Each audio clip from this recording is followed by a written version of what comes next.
Right, streaming live now. Okay, thank you very much.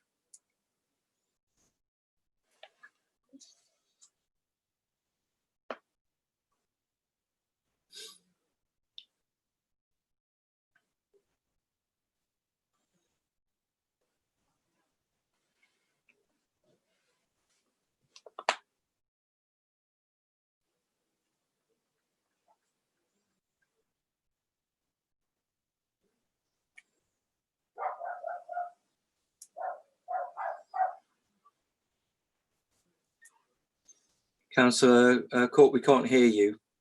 Obviously connecting. Right, great. Hello. Yeah, you've muted. Unmuted now, I hope. Yeah, you're unmuted now. Thank you very much. It's lovely to see you. Hello. Okay, right. We are actually live streaming right now, but we're just waiting for 6:30 to start the meeting. So if you can please mute, that would be wonderful. Thank you. Champion.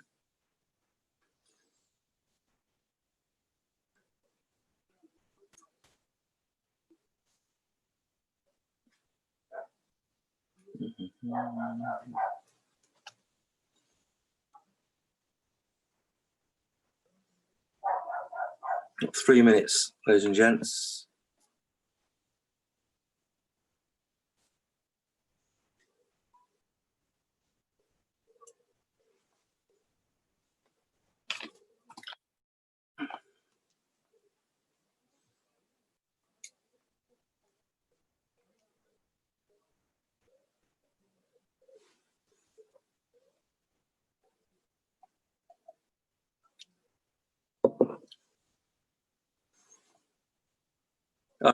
Kpis, nice to see you. Good evening, sir. Good evening. Right, we are actually live streaming right now, so if you can please mute, and then what will happen is we'll start sharp at 8:30. Sorry, at 18:30. I beg your pardon. A couple of minutes from now.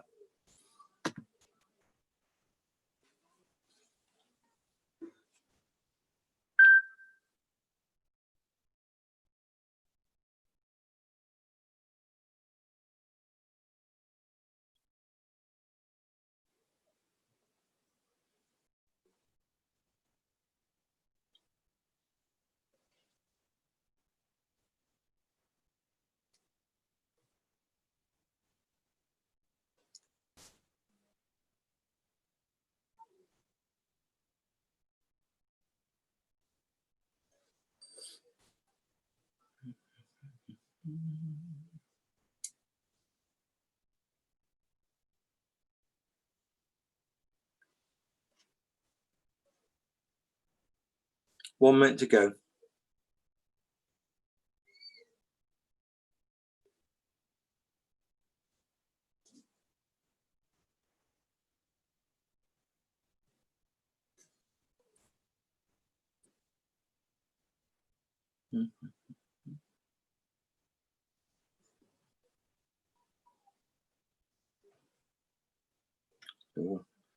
Let's have a quick look.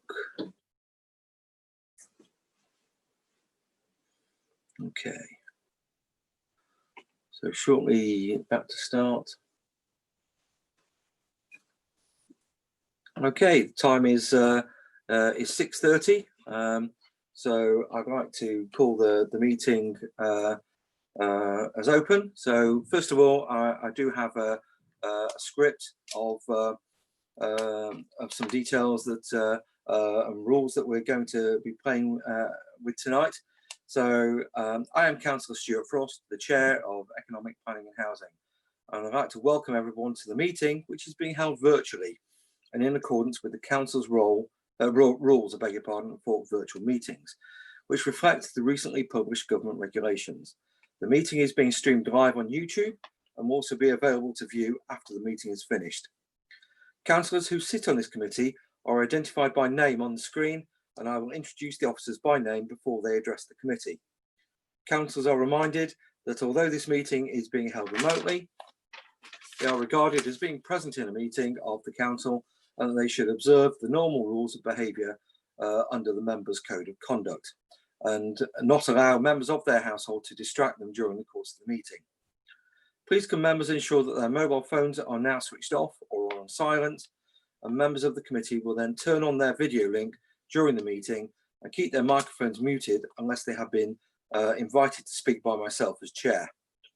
Members are reminded that if they switch off their video link or move away from the camera, they'll be treated as leaving the meeting and will not be able to take part in any vote taken on the item currently under discussion. Members can indicate their wish to speak by raising their hand electronically and should only speak when I, as chair, invite them to do so. Officers present will only switch on their video links during the item that they are presenting, or where they wish to be invited to speak by me as chair. As chair, I will confirm the name of any visiting speaker at the appropriate time in the agenda, who will address the committee by audio link. Councillors should declare that they are leaving the meeting and switch off their video link if they have a disclosable pecuniary interest or other personal interest in an item on the agenda. The councillors can switch on their video link when I call the next agenda item. Voting will be taken by a roll call, and I will confirm the the recommendation proposal to the committee before voting begins. Can each member indicate whether they are for or against, or wish to abstain against the recommendation? And hopefully we will not have any IT problems, but can I remind councillors that if their connection is lost, they should immediately advise Democratic Services Support Officer, in this case Sadie, okay, and use their meeting link to re-access the meeting again. Okay, so sorry, just one quick point. The sure. Democratic Services contact is Julia Levy for this meeting. Okay, all right, okay. Do you have a phone number for her just in case, or is it just by email? Everybody has, because I've forwarded it. Everyone should have an email with her details on it. Great, okay, that's fantastic, wonderful. Okay, so just moving on to the agenda. Okay, first of all, before we go into apologies for absence and substitutions, I'd like to welcome Ruth Ormella, who's the new head of planning, sustainability and infrastructure, who I know is listening in to this meeting. She's always welcome to any meeting of EPH, and I look forward to working closely with her. Okay, so first of all, for apologies, absence and substitutions, I don't actually have any. Okay, so there we go. Okay, so urgent matters. Okay, oh sorry, declarations of interest. Does anybody have a declaration of interest that they wish to declare? No? Okay, that's great. Thank you very much. Urgent matters. Regarding the local plan paper, I've had an email from Stafford Napier of SWAG and also Christine Northam, who after this meeting I will pass on the emails to the planners so that they can basically review and recommend a response.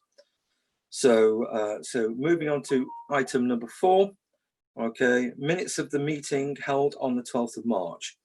Okay, does anybody have any items? Okay, I just would like to point out that I have had an email this evening from Kate, okay, regarding some items on homelessness. Okay, there were some bits of information that I think it was Councillor Laura James had requested. She apologises profusely for not having them ready, okay, and having dealt with them, but unfortunately she has been busy, okay, sorting out homeless people in the pandemic. So she does apologise profusely, and she has assured me that she will get the information required and will be passed down, okay, for the next couple of days, and I will chase up on that. There are a couple of hands that have been raised. Okay, so I've got a hand raised for Councillor Laura James. Can you unmute and say your point, please? Thank you, Chair. Can you hear me? Yes, I can. Yes, Yeah. thank you. It was on those points, I guess. It's on page 6, Yes, it following is. on to page 7. And so there's 3 bullet points on page 6, and that I think haven't been, I don't think we've had information on. And I'm not sure whether Kate would deliver this, but on page 7, top of page 7, there's a bullet point regarding place shaping. We was promised a briefing paper on that. So obviously that, and I don't think that sits under Kate. I'm not sure that's regeneration. And the other points there, I think we were required to, and I will do that.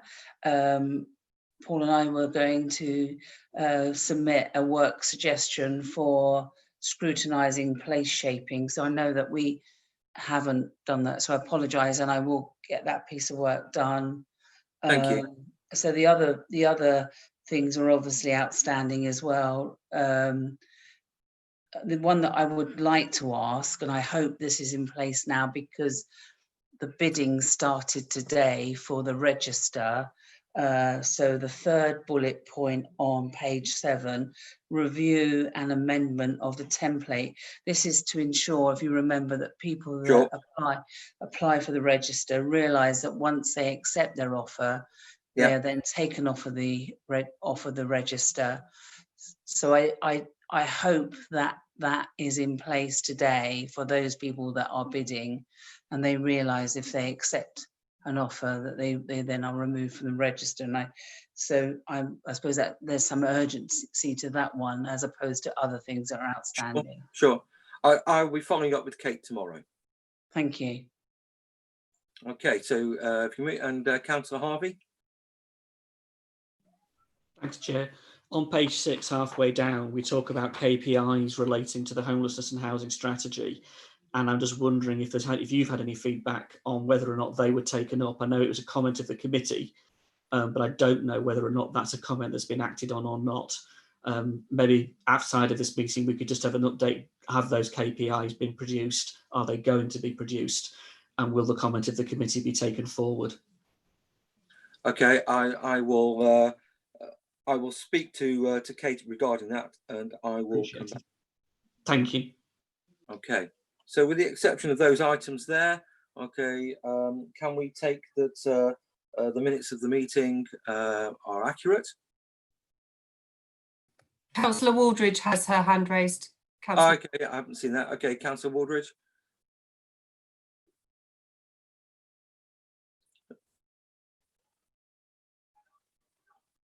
Councillor Waldridge. Oh, can you hear me? Sorry, it's the first time I've done this on a Zoom thing.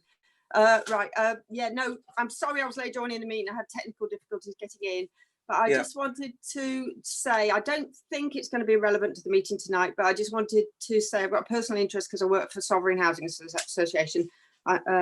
So I will, if it comes to the point and the Sovereign gets mentioned, I just wanted to declare that. Thank you. Okay. Okay. Champion. Okay, so can I move from the chair that the minutes of the meeting held on the 12th of March are accurate. Okay, are there any abstentions? Are there any naysayers? Or is everyone in agreement? Okay, thank you very much. Okay, I will get those sorted out.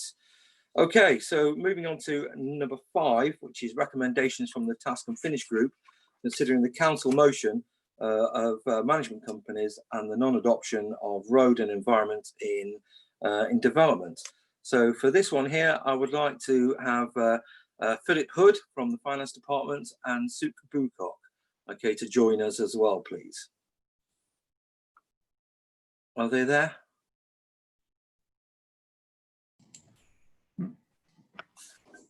Yes. Okay. Great, thank you.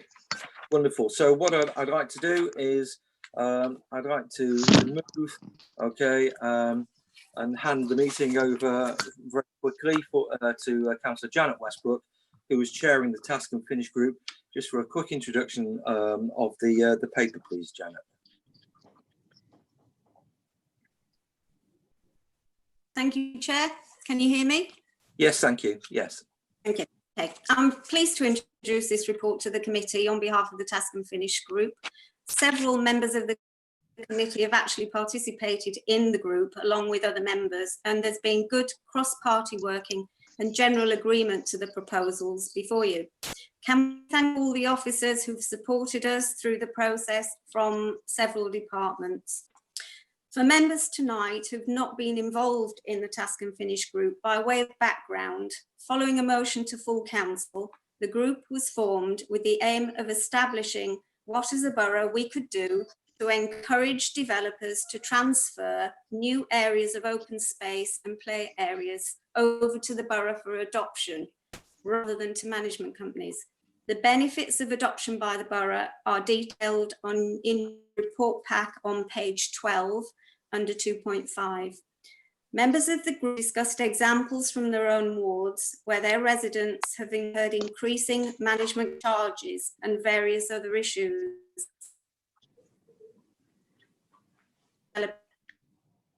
Hello, Janet.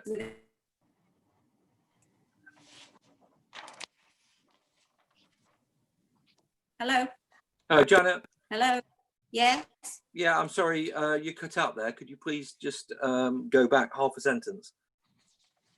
Okay, yep. Members of the group discussed examples from their own wards where their residents have incurred increasing management company charges and various other issues.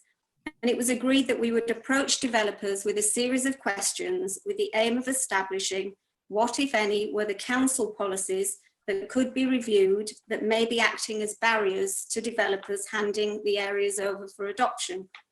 The feedback and with input from officers led us to focus on the areas detailed in the recommendations on page 16 of your report, which I'll go through quickly. The first recommendation relates to the proposal to index link the commuted sums for a fixed period. And by doing this, it may also act as an incentive to developers to complete the areas for handover within that timescale. As it mentions on page 13 under 3.1.1, developers commented that when bidding for land purchases, they would require certainty of the commuted sums, whereas at present, under current policies, they can be reviewed by the council during the build-out period. The second recommendation proposes reducing the overall commuted sum period, thereby reducing the cost to developers. This has required a substantial amount of work by officers on benchmarking against other authorities, and the results showed a variety of methods used with periods of 10, 15 and 20 years. Ours are currently based upon 25 years. The third recommendation proposes an extension to the portfolio holders plan, and there's more detail on page 15 under 3.3.6. And the fourth proposes a 2-yearly review if the proposals are adopted. I'd just like to finish, Chair, by saying that during this awful pandemic, we've seen just how much residents value the borough's open spaces, both for exercise and leisure. And as part of the climate change agenda, we're looking at policies to increase biodiversity. So I'm sure members will agree that we need to send a positive message to developers that this borough wants to adopt the new open spaces and play areas being created with the new developments, which will also prevent additional costs for our residents. And on that note, I'm sure officers will be able to answer any questions members may have. Thank you. Thank you, Councillor Westbrook. Before we go into questions to officers, I just want to say thank you very much, Councillor Westbrook. You did a sterling job of chairing this Task and Finish group. It is actually, if my memory serves me correct, the first Task and Finish group that this council has basically had, okay, which has resulted in some actions being put forward to, or potentially being put forward to the cabinet. Okay, so I just want to say thank you very much. It was well chaired. And it was a good report, and thank you to everyone, present, councillors on the committee and past councillors on this committee who were part of that Task and Finish group. So what I'd like to do is I'd like to open the floor to see if we have any questions for officers, please.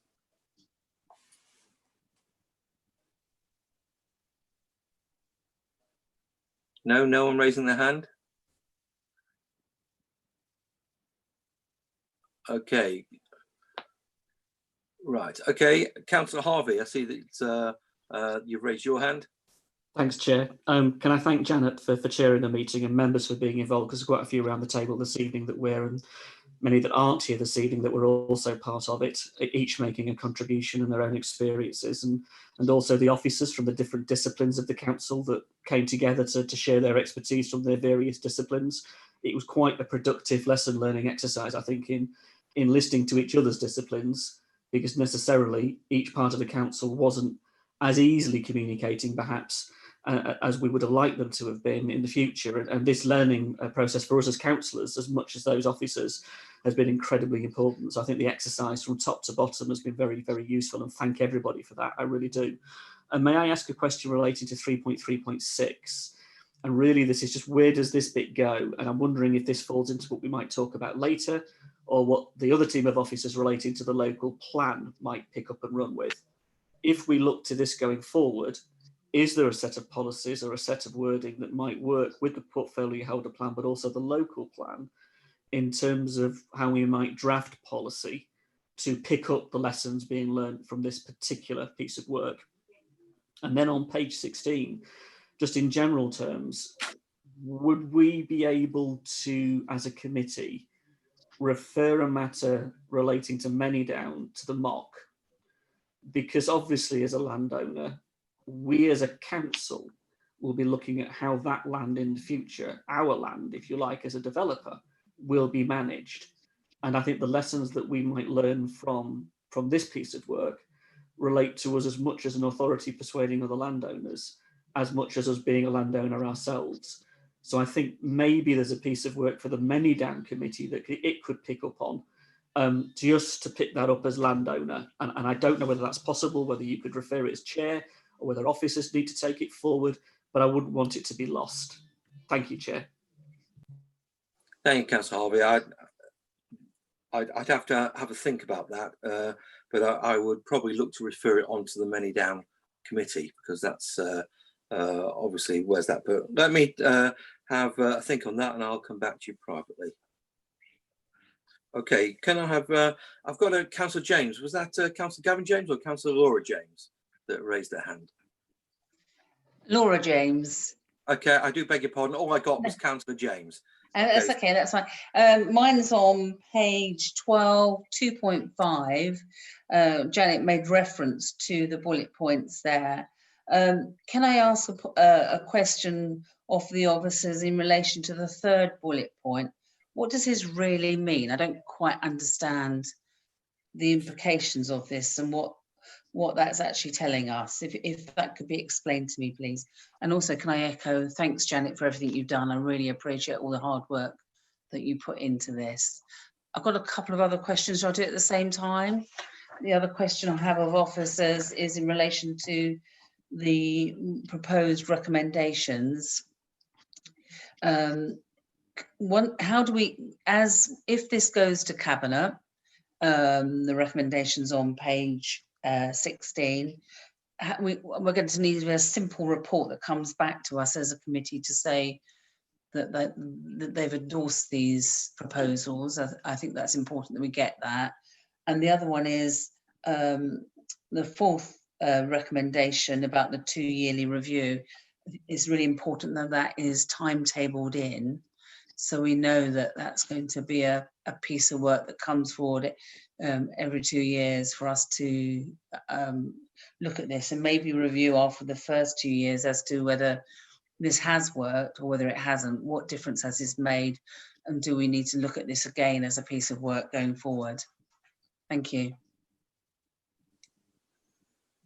Okay, well, I mean, obviously, I think officers, we need a reply from officers, probably Philip Hood, regarding the financial implications. Regarding the 2-year review, okay, yes, we can pencil that in, okay, or ink it in, I should say. But and regarding the report coming back, I'm looking to actually refer this to Councillor Raffel to actually put on the cabinet timetable. So there will be obviously a listing on the timetable, and should any of our recommendations be adopted, then it will come out as part of a cabinet decision. Okay, so it will come back to us, through that recommendation, Laura. But I was just very keen that we get this minuted. Okay, so this work is not lost, because I think this is vital. Okay, for the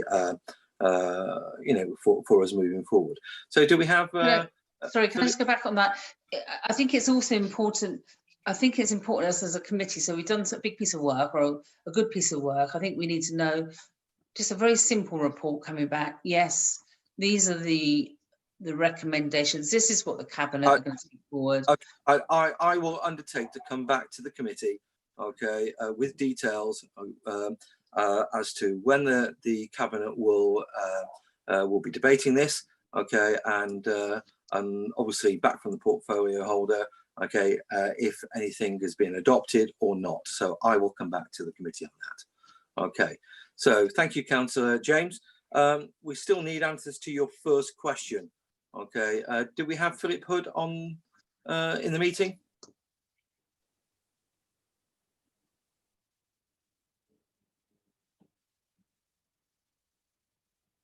Sadie, is any officer here from? Oh, yeah, Philip Hood is here. He just needs to unmute And turn on his video. I don't know if you're able to hear me or not. I'm able to. I can hear you now, Philip. Yes, thank you very much. Right. Sorry, I can't get to the screen there. I wasn't quite sure which of the questions there were on the finance element, because the first question I think was about the benefit of the open space. The last question I think was about the 2-year review. So I didn't think that there was a particular question around the finances, but I might have missed it. Councillor Laura James, can you just read? No, the question I was asking is on 2.5. Is the green space is secured for the intended use for the benefit of current and future generations? And I just wanted to understand that, because we're talking about space that isn't been adopted, and I just wanted to understand what was meant by that, because this isn't public open space. This is now going to be unadopted land and managed by a company. Okay, can we let's can Suk Bucock, landscape officer, shed any light on that question? I think it's how you protect it as public open space. Can you hear me? Sorry. Yeah, can Suk, thank you. Yeah.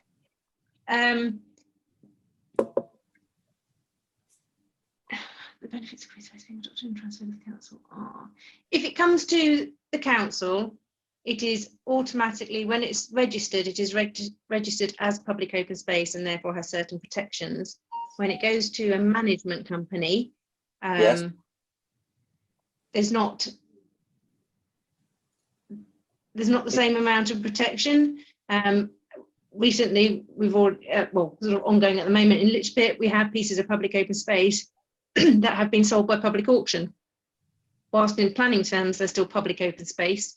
There's nothing stopping anybody requesting that is changed. So it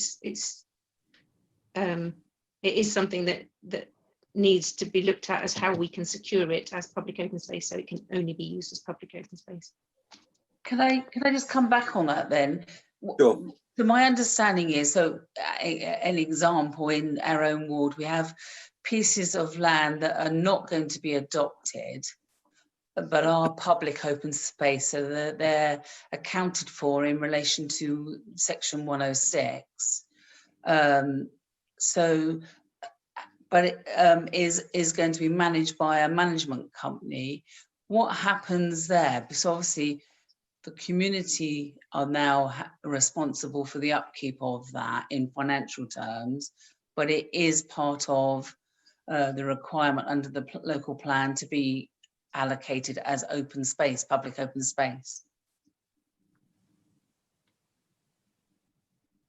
and it is public open space, and in planning terms, it is public open space. So that would be considered if any change of use was put in.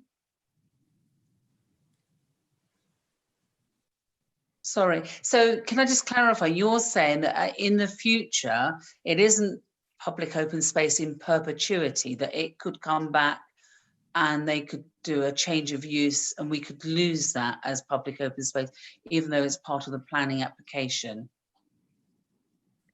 Well, I think that's the same with any public open space, even stuff that we own. It could be considered for a change of use in future, but it just gives it.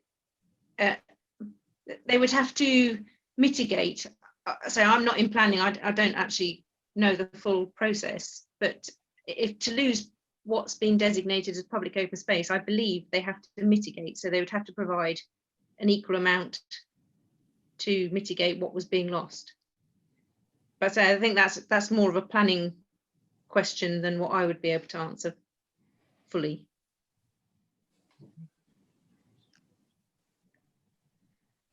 Okay, I think we'll have to take that one offline, Councillor James, and come back to you on it. Okay. Excuse me, Chair. Yes, certainly. May I just try and help out here? That third bullet, if you read it in the context of 2.5, it's a benefit.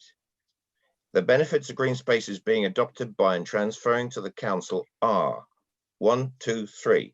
And the third one, the green spaces, if you read the top line and then read into that bullet point, what it is, the benefit is the green space is secured for the intended use for the benefit of current future generations. It's just a statement and it's stating a benefit. Okay, so I suppose that where if it was a management company, then there would be a charge levied on the relevant residents to basically look after this land. Okay, does that satisfy you, Laura, Councillor James? I suppose it concerns me more because what we're saying is, I mean, I know that Stu is saying that any piece of open space isn't totally protected, but what we're saying here is if open space is part of a management order, but is also given as part of a planning application, isn't adopted, but it's part of the allocated open space as a requirement of that planning application, that it's not in perpetuity. And I suppose what we maybe need to do is explore that a bit further, because can I just that worries me.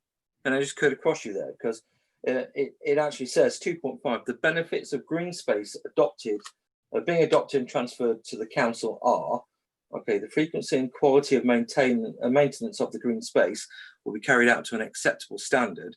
So therefore, if it's not owned by a management, or if it's not been looked after by a management committee, it's being looked after by us. Okay, the maintenance of the green space is funded from a commuted sum paid to the council rather than by a service charge applied to the residents. So therefore, basically, there would be a commuted sum in the section 106, as I understand it, okay, which is paid by the developer, and then that commuted sum would then form the basis of the funds taken to actually look after the ground for the relevant number of years before it's then formally adopted by the council. I understand that. I understand the just hold on, please. Councillor James, just hold on, please. Okay, and that the green space is secured for its intended use for the benefit of current and future generations. So it's only a statement. Okay, so you know, I'm struggling to understand what your concerns are in that. I suppose, but if you turn it on its head, my concern is that if it isn't adopted by the council, and Sue's already alluded to this, that in the future, those pieces of land that are not adopted, we could find that we lose those in the future because there's no security, even though, and that this is even though it was allocated in the local plan for as a requirement for open space. So we have said to the developer, you must provide this. It's not adopted, but in the future, because it's not adopted, it possibly is not going to be in perpetuity, and we could find ourselves losing that open space.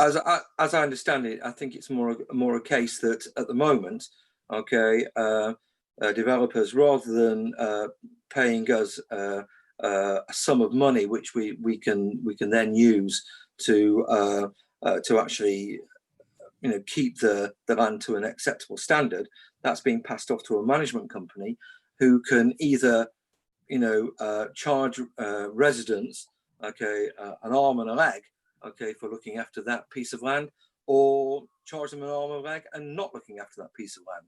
So I see it basically as a statement of benefit, okay, saying that the reason for encouraging developers to actually pay us a commuted sum, okay, in the section 106, rather than handing it off to a management company, is so that we can actually look after the land and keep it, okay, to the standard that the council usually keeps the land to its standard, okay, and also to keep it for for future generations to enjoy. So I'm struggling to understand what the issue is there. It's just a statement of benefit. I'm sorry, Councillor James, you're muted. I know you are, Chair, I understand that, but what I'll do is I'll pick it up offline with the officers and maybe have a discussion about it. Okay. Thank you. All right, okay, so Councillor Harvey was next. Thank you, Chair. Just to pick up that point, that relates to my point about the local plan. If I give you the example that we're dealing with at the moment, as Laura's already alluded to, if a developer, as part of a Section 106 agreement, gives us a quantum of open space and decides that the borough has accepted that because it's accepted the application as a piece of open space, but then decides that it will not give the borough the land, but retains the land itself, charges the residents for the land for maintenance. However, as far as the borough is concerned, it is because it's gone through the planning system, and that's the point about this, not in terms of maintenance, but the planning point. We have agreed that it's public open space. However, a few residents are paying for it. It's not done by council tax. It's not done by anything. So only a few. Mm-hmm. The pickup point really is, could we look at this in terms of our local plan policies of how we agree through the planning process what is public open land, so that developers can't get away with, as it were, either one, gating it and closing it off and saying that is ours, therefore the rest of the community can't use it. We lose it as open space, or it is open space, however, it's being paid for by a very few residents who are being lumbered with the charge for it, but everybody else can use it. So there's a real balance there to think about. The piece of work that's been done here is brilliant. It's just this point about planning is raised, and it's worth our officers, if they're willing to, take it away and think about it from a planning perspective, because our residents are living with this headache as we speak on Chapel Gate. It's a real issue for them. That's just one example. Okay. We will refer it to planners and see what happens with that. Okay, Councillor George, please. Thank you, Chair. Well, very quickly, I've only got two points. The first one, I think, really comes to at the beginning of this entire task and group. The whole thing is around non-adoption of roads and green spaces. I noticed the and really the unfairness of the residents having to pay taxes on taxes. Otherwise they're having to pay for this through the management companies. I do notice, however, that we go into that. It became recognised then that Hampshire County Council was the Highways Authority and would be responsible for any roads maintenance. But I suppose the question is very simply is, if we get the green spaces but leave the roads with the management companies, we're still not solving the problem. So a question, other than becoming a unitary authority where we take on to ourselves, is there anything we can do to try and encourage the adoption of the roads as well, to try and protect our residents from effectively double taxation here? Number one question. The second one really comes down to, I think it's really supporting what Councillor Harvey said in lots of ways. I think this paper is very, very good. It provides an understanding of how to encourage, should we say, developers to allow adoption and provide some money to help us manage these areas. But I would, however, suggest that it's got to be carrots and sticks here, and I think some sticks through the local plan would be extremely useful, and I think we ought to encourage that. The other thing in that area is it is known that it's not just Basingstoke and Dean or a council that adopt these open areas on occasions. I know here in Whitchurch we've got a number of green estates that are actually adopted by the town councils themselves. So I think it'd be very, very important to realise that if we start reducing the monies that comes with these pieces of land, it will have a knock-on effect for our town councils. So there's some coordination that needs to be done there. Thank you. Thank you, Councillor George. Okay, I've got Councillor Waldridge. Hello, can you hear me? Hi. Yeah. Firstly, I'd like to echo the praise for this report. It's a really good report, really well thought through and really interesting. So thank you very much, Janet, and the officers who've written this. It's very good. My one question is about this, well, basically the loss of income to the council. And I suppose my concern is, and it may be that because I've not been on the group, the task and finish group, I don't fully understand it. But I suppose my question is this going to mean a loss of income for the, I'm just all too well aware of the very stretched grounds maintenance stuff that we have. And I'm just mindful that if it just means that there's going to be a loss of income, that their budgets aren't going to suffer as a result of this, and then that they're going to end up being even more stretched than they were. So I guess I'm asking, if possible, for Phil to just explain sort of this savings bit to me, and I guess it'll be down to the council to choose which areas it comes from. But would it be linked in any way to any particular area? Is I suppose is what I'm getting at. Does that make sense? Certainly. Can Yeah. we have? Okay, so can you reply to that, please, Philip? Yes, certainly, Chair. Thank you. Basically, as Councillor Waldridge has said, it's going to be a decision basically by the Cabinet that I have to make as part of the budget process to identify how they make up the shortfall of income from developers. It doesn't have to be from reductions in grounds maintenance budgets. It could be from savings in other areas or generating extra income from other areas. So it's a political decision, effectively. Okay, thank you very much, Philip. Councillor Waldridge, do you have a supplementary, or is that explanation? No, thank you. It's exactly what I thought, but and thank you very much for that explanation. But yeah, I'd just like to say that I really agree with this. As Councillor Harvey said, we've got real issues on our ward in Northern at the moment with this exact issue.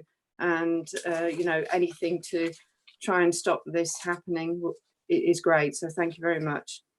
Great. Okay, so the final person that I've got that had a raised hand, okay, is Councillor Kpis. Thank you, Right.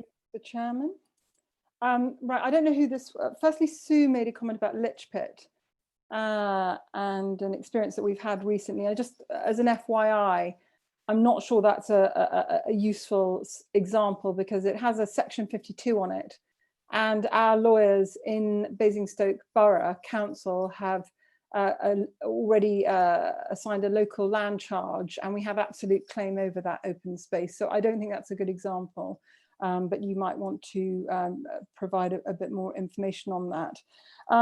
The two questions that I have, and I concur it's an excellent paper, is I'd like to understand 2.9, the statement in 2.9, and I'd like to understand 3.35 if possible. And I don't know who can talk me through those two clauses.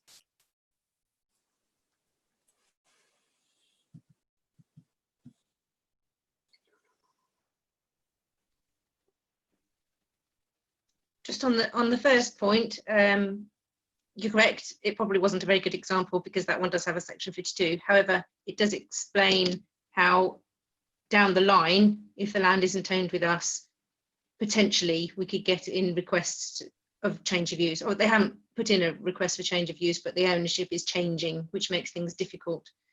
So yes, apologies for that. 2.9 is a planning, it's something to do with planning, so I can't answer that one. What was the third point? 3.35. 3.35. I'll just have a look, see what one is. I don't know who to ask these questions of. It might not be you, Sue, who can answer them, but they're both statements that I find intriguing, and I don't understand why they're so broad brush. I mean, maybe the Councillor Woolridge might be able to, not Councillor Woolridge, Councillor Miller. I don't know who. Chair, if you're happy, Ruth Ormella is on the call now, and she could assist the committee with answering 2.9 if you're happy for Ruth to come in. I am happy, certainly, if it helps clarify the situation so we can move forward. Can you hear me, Chair? Yes, certainly, Ruth. Welcome, and just like to say congratulations on your appointment. Thank you very much. At a high level, the point is that providing the green space is provided by way of the development and the planning permission, whether it's via transfer to the council and adoption or via a management company.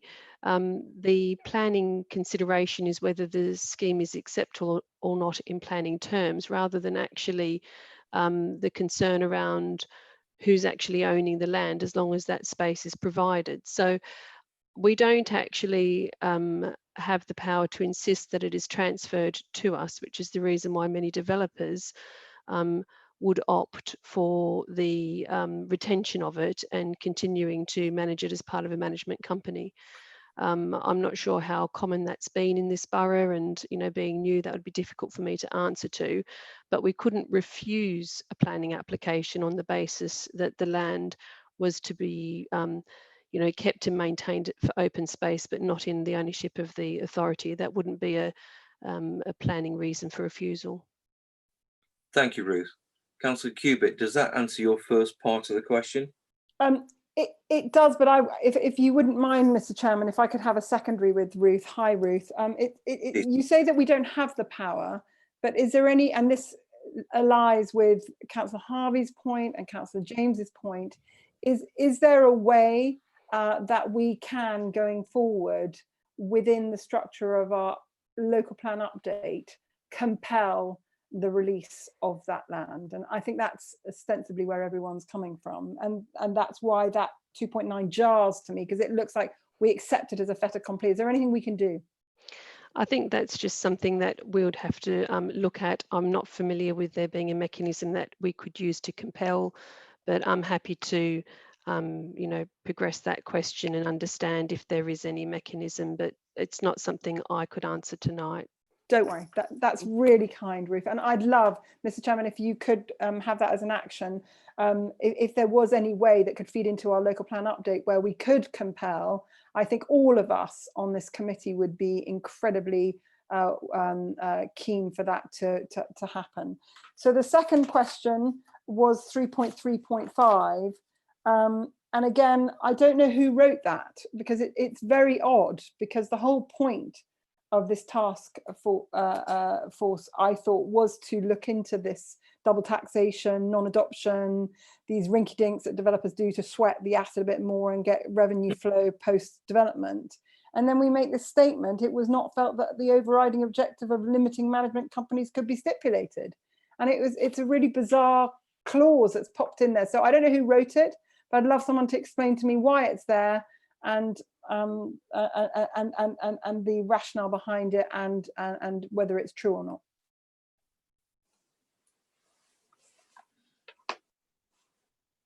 I guess Councillor Westbrook and myself will have to take that away and come back to you. I'll come back to the committee. Okay. I'd be really appreciative. I don't know whether the rest of the committee members agree, but it kind of null and voids the whole purpose to me, that one clause, 3.3.5. But other than that, everything else is brilliant. Yeah, I think, thinking back to the meeting that we had back, oh gosh, it was the back end of last year, if I remember correctly, it was all down. So 3.35 and 2.9 were roughly about the same thing, in the fact that there wasn't anything that we can do to compel, landowners and developers to actually sign over the land to us to keep to manage, rather than set up a management committee. And it was felt that at that particular time, it was the reason why the majority or not majority, but the reason why developers actually did that, okay, set up management companies, was that they felt that the amount of money that the council was asking, okay, in the section 106 was way too high, okay, which is why you have the finance, okay, implication, because we were asking for an amount of money that was equivalent to 25 years worth of looking after the land. Whereas if you look at the actual report, the option is potentially down to 20 years or 15 years. Okay, so I'm just wondering whether 3.35, okay, is to do with that. But leave that with me, and I will clarify. I'd really appreciate that, Mr. Chairman, because unless I've misunderstood it, I would absolutely disagree with the last bit of that clause, as it was not considered that such a limitation was required. Because as far as I understand, the whole rationale impinges on 3.3.5. We were looking to try and work out a way of stopping these management companies from popping up left, right and centre on new developments, in order not to have our residents double taxed. And we were looking, and therefore, as it was not considered that such a limitation was required, to me seems to be counterintuitive and jars and seems to be illogical and doesn't make any sense with regards to the rest of the paper. Okay, well, I will take that away and clarify. Thank you, sir. For the next meeting. Has anybody else got a hand raised? No? Okay, well, I was going to refer Chair, this. I've got my hand raised. Oh, I beg your pardon. Councillor Laura James. I just pick up on that point, but that wasn't why my hand was raised. What Honor has said, I think in relation to 3.35, she's right. I mean, the last, as it was not considered, really, I suppose as being on that committee, that isn't, I mean, we wanted limitations, but we were told there were none. But it doesn't mean that we don't think they're required, because we do think they're required. So I think possibly that last, after the comma, should come out, really, because she's right. That wasn't what we were saying. We may say there's nothing we can do, or there's very little we can do, or we've given the actions, but in relation to, it's not that we didn't want those limitations, because if they were there, we would have grabbed them and gone with it. But sure. My point was about, and Paul raised about the MOG, and in relation to Manydown, is it that we can refer this piece of work to them? Because I don't know what, in relation to our own as a landowner, what we're intending to do as a landowner on Manydown, and I think we need to have an understanding of that, because this is something we can achieve. Whereas, yeah, to stop you there, I basically said that what I would do is I would go away, okay, and I'll have a thought about whether we refer the work to the Manydown Overview Committee, or whether we can actually deal with it. Okay, so let me go away, and I will come back to the committee on that. Okay. Okay, so I was going to refer it to the portfolio holder for referral to the cabinet, but due to the sheer number of questions and clarifications that we have to do, I will not be doing that. So, Councillor Westbrook, unfortunately, we do have some more work to do. Okay, and then we will represent to the committee. Okay, so that's basically there. Does anybody else have any further comments on that particular paper? No? Okay, right. So let's move on to the local plan update. Councillor Harvey had his hand raised. Just really quickly, if you get the answers to, if you get the answers to the questions, there's the questions asked of the paper. Surely the recommendations can go forward. Surely, if you give us the answers to the questions that have been asked, I don't see any objections from anybody around the table to the paper itself going forward. You have the authority as chair to take that forward if we give it to you. I do, Councillor Harvey. But what I'll be doing is I will be presenting that. Okay, presenting the answers to the next questions at a meeting of this committee. Okay, and we will then review it there. Okay, so and at that point, when everybody's happy, then I will make the referral. Okay, I'm not going to refer something through to cabinet to discuss it unless we are completely happy with it. So yeah. Can my hand up? Hang on. Councillor James. Sorry. I just think that we've done a big piece of work and we don't want to delay. I mean, there's some very basic questions and there's nothing in relation to the substance of the report. And if we delay on this, we're just, major development is coming forward now. And if we do that, we might miss an opportunity and we may see more management companies. And I think all of us agree we don't want to do that. So I think it's really is imperative that we move forward with a decision of cabinet sooner than later. Right, Councillor, as chair, what I will do is I will come back to this committee with the answers, and at that particular point, once everybody is happy with the report, I will then refer it. I am not going to refer a half finished, okay, or a half answered report. So that's what I'll be doing. That's my decision.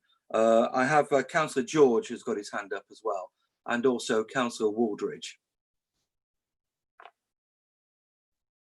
Councillor George.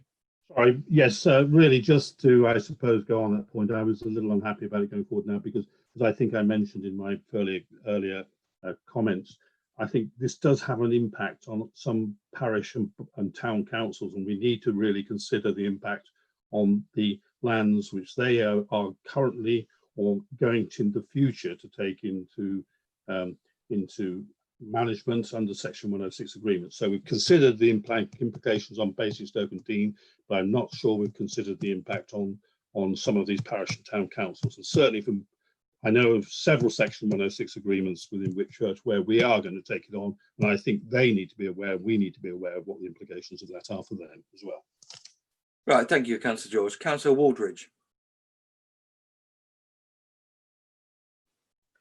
Hi, I was just going to add, really, I don't see any reason to delay this report at all going forward because, you know, I didn't see any substantial disagreement at all, only a few clarification questions. So I was just trying to helpfully sort of put it that we, you know, that there does seem to be agreement on that. So that was all I was going to say. So thank you.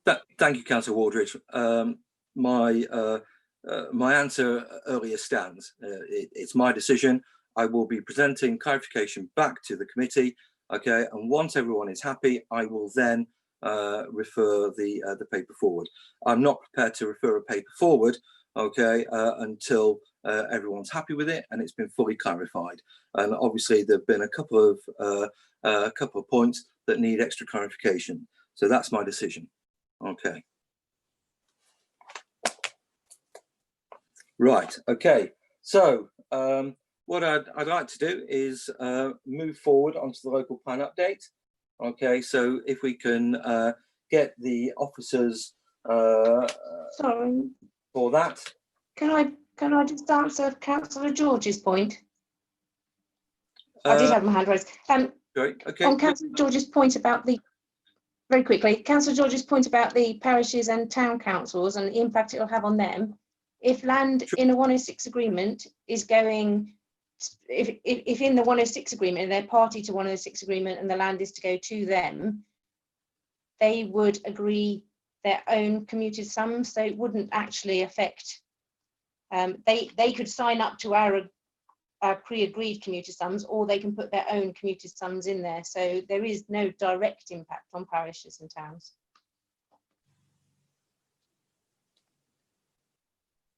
Councillor George.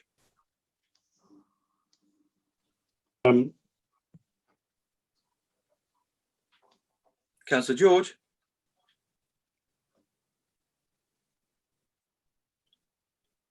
Councillor George, we can't hear you.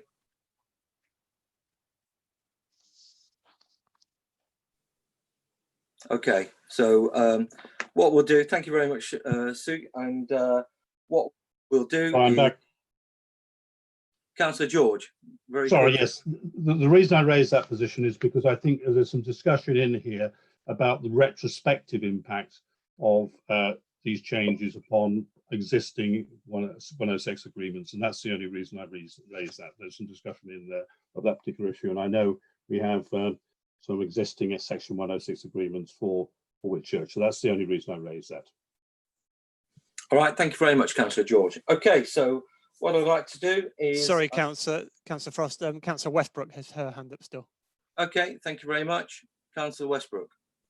Just to say that I'm going to leave the meeting now, Chair. I'm not a member of this committee and I was here for that one agenda item, so I'm away. Thank you. Okay, thank you very much. Bye. And, I'll go offline with you. Okay, thank you. Bye-bye. Thank you. Bye. Okay, do we have Councillor Rafael? Okay, and also, let's have a quick look. Joe Bramley, Matt Melville, and Andrew Rushmer, please.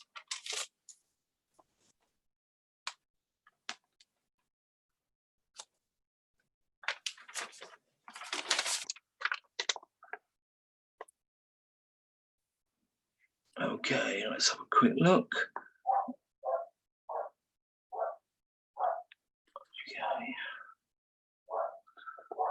Okay, if we can ask Matt and also Joe, okay, Matt to basically send his switch on his video, and I don't see Joe around. Sadie, is Joe around? Yes, she is. Great. Okay, so if she too can unmute and also switch on video so we can see her, that will be fantastic. Yes, she has. I have, I think. Great. Okay, that's wonderful. Okay, so we're here to review the paper in front of us. So I'd like to hand over to Councillor Rafael, please. Well, look excited, committee. It's the long-awaited local plan update. I know that you are sitting on the end of your seats. I can see some of you waving and some of you smiling and some of you thinking, oh no, here we go again. From reading the papers, I hope that you will sense that this is not a question of peeling off 2016 and writing on, well, what number, but say 2021 or 22 or 23. And just changing the number from 850 to something else. It's different already in what we've tried to set out in the paperwork.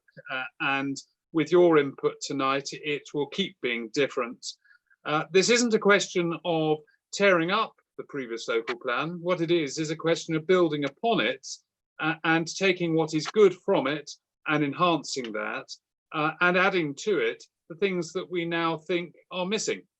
Particularly, of course, with the way that we look at climate change and the issues surrounding that, the issues surrounding biodiversity, and a number of other things that I'm sure that you will think of. So we're all in listening mode tonight, and I have my pencil sharpened here and pencil sharpener. You probably can't see it. Yes, you can now. Or there's a pencil there somewhere there. And I will be taking notes of what you're saying. What we're really here to do tonight is discuss, have we got the key issues written down, and are we expanding them? If we've got them, are we expanding them and potentially likely to look at them in the right way? I think those are probably the key areas I want you to look at. Your chairman, I'm sure, will take you through the paper methodically. Joe is here, Joe Bromley's here to explain the paper to you and answer all the technical bits as she sees them going forward. And obviously this is a document that once we've tweaked it tonight and looked at it, and Joe will give you the timetable, that will go out to consultation in the autumn to parish council residents, developers and the rest. So it is important we get this right. This is about probably thinking of it in terms of foundations. These are the foundations for the update, And like you would do with any first draft of a document, you don't criticise the writers because they've done their best at the moment, and there's bound to be things you'll think of that should be added in as we go along, which they'll either say, oh my goodness, I didn't think of that, or absolutely right, I was about to put that in but didn't for some reason. So please do contribute, and let's see how far we get, and where we get to in the process. And you may even want to ask Joe, when will we meet again to discuss all these exciting things? Because there are a lot of things to talk about. And just before I pass over to Joe, if she wants to say something, just to let you know that I am working closely with Councillor Eachus now, from her, because she has responsibility for the climate change portfolio, because it seems to me that the practical side that she's been dealing with needs to link up with the policy side as we go forward and shape the local plan update. So we've had obviously meetings with Basingstoke Transition Network recently, and we'll be having meetings with other groups going forward. And I've said this, and as we're on the public record, that we are very happy to have meetings with all sorts of groups going forward, because it's much better that they feel that they've had an impact at this stage, rather than we trundle along quite far and then they say, oh well, if only you just invited us in or spoken to us at an earlier stage, we would have done it differently. And I don't want us to get too far down the line before when very well-meaning and helpful and probably experienced people can contribute at this early stage, and we can put that all in the mix and then discuss it together. So that's all from me at the moment, unless anyone wants to ask me anything. And over to Joe, please, Chairman. I'll go on mute. Certainly. Thanks very much, Councillor Raffel. I'd like to hand over to Joe, please. Thank you, Chair. I didn't want to say too much at this stage because Councillor Raffel's raised a lot of the main points there. Just a couple of bits really about the purpose of the report, really. So, as you know, the council decided to update the local plan as of last May. And you'll recall that we had a conversation at this committee sort of last September, I think it was, where we talked about the scope of it and what this update should cover. So that was all useful to kind of move forward to come up with the paper that you've got in front of you today, which is just the sort of draft consultation paper for issues and options. So that's what you see as Appendix 1. This is really the first sort of comprehensive consultation that we're going to do on the local plan. Obviously, there will be later consultations as we go through, because this process will take a few years. But the reason for doing it now at the early stages is to allow everyone with stakeholders in the process to input at an early stage and help shape it. And as Councillor Raffel said, it's really about helping us see whether we've actually identified all the right key issues, whether all the options that we're looking at are the right ones, and to really help us then move forward quickly into a draft plan next year. So it's an important stage really to get everyone's input into that. And what we're really asking committee today is just to comment on that actual consultation document. So whether you think that we've covered the right issues, whether you think there are options that we've missed, whether the questions are correct, that kind of thing. We're not obviously asking you to answer the questions in the consultation document itself, just whether the document is correct. As Councillor Raffel said, the current local plan is working well in many ways, so it's not about tearing that up. It's really about building on it and strengthening it and pulling out some sort of key issues that really come out since. So climate change is the key one, but there's some other ones in terms of improving design, improving the green credentials of the plan and things like that. So this is really the opportunity to go through that. So it's up to Councillor Frost now how he wants to run that. But I think a good place to start probably is the key issues that you see there and whether those are the right ones or not. Okay, thank you, Joe. Okay, it's my intention, committee, to take this section at a time, just to make sure that we get everything sorted. So I'm assuming, maybe incorrectly, that I don't think anyone has any questions on the executive summary, section 1 or section 2. Would that be correct, or do we have questions on those two sections? No? Okay, Councillor Kpis, please.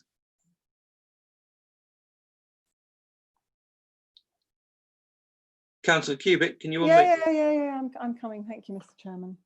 Right, so I do have some questions on the executive summary before we go into the main body of the work. And thank you, Joe, for your summary, and to the portfolio holder. 2.5 neighbourhood plan is made a reference to, and then the key issues, and then the option analysis where it states this is not a statutory stage. And I just want somebody to just explain to me whether we're taking a huge risk by opening up more than we should be, and having to renegotiate parts of our local plan, which we spent an inordinate amount of time already, and leaving ourselves open. Because when I look at the legal requirements that require us to do a review, it says that there must be a review every 5 years, but that they must take into account changing circumstances. I just wondered who determines what these changing circumstances are that then invalidate the local plan, because we could start the other way round and say, well, there are no changing circumstances, that the situation today, apart from climate change, is, for example, just as a question, is the only area we'd like to work on, and then just literally just apply to that. So who decides that which boxes we reopen, and the Pandora's box in total? I can answer that if you like, the chair. Yeah, please, Joe. It's either yourself or Councillor Rafael. It's for the council to decide to some degree in the fact of how far we want the update process to go. As you know from the legislation, we have to review it every 5 years. So our plan will be sort of out of date in some respects, potentially 5 years from adoption. So that takes us to May of next year. So it's making sure we're in a good position moving forward. As you'll know from legislation, we can keep some of the policies, and we can keep some of the areas as they are if they are still fit for purpose, if they're still in line with national guidance, etc. We need to review that, go through what has changed, whether national policy, etc. has changed, and to check that that's still up to date and still valid. If it is, then we can keep the policies as they are. And if the evidence base that we produce to support the plan moving forward supports that, then there's absolutely every reason why we can keep those policies as they are. I mean, this is more really about strengthening the opportunities, taking the opportunity to make it a better plan moving forward, which is what Councillor Rafael said at the beginning. So I appreciate that answer, Joe, but actually what you've just answered is exactly my point. I understand completely we need to look at those parts of the plan that are out of date. Totally understand that. I understand that we need to look at the parts of the plan that might have been superseded by changing in circumstances, and if that is the case, what changing circumstances there are. What I am deeply concerned about, having read the local plan update issues and options consultation, is that we're opening it up to a much wider, because we're framing the questions the other way around, and we're actually saying, actually, these are all these wonderful things that we want to look at. And when I go through the local plan, whilst I a lot of it's motherhood and apple pie, I just wonder whether we're actually, by virtue of doing this non-statutory stage of the process, ultimately opening ourselves to being required to change every single part of our plan. I mean, we won't be required to change every part of the plan, so that's for us to make that decision moving forward based on the evidence, based on the consultation responses, etc. I mean, what we're trying to do in doing the consultation early on is to allow people to shape the plan, and there are options in there, so we don't want to discount anything too soon, because as you go through this process and you produce all the relevant information that you need to do through sustainability appraisal, etc., we need to kind of show that we have looked at it comprehensively, that we have looked at other options. As you say, if the policies are working well and everything's fine, so we may not necessarily have to change that option. But at this stage, we just want to make sure that we're looking at the right options. But I'll be quiet in a minute, Ms. Chairman. I'm just pushing this a little bit more. I hear that if you look at the plan and it doesn't need to be changed, it won't need to be changed. But if we've already approved the issues and options consultation paper, unfortunately, that might then be the tool that is requiring us to change a plan that we ordinarily wouldn't have needed to change. And that's what I'm scared about. It's about the chicken and the egg. Does this issues and options paper ultimately corral us into a position where, even though national government doesn't require us to change a policy, we, in approving this issues and options consultation paper, are requiring of ourselves to change a policy?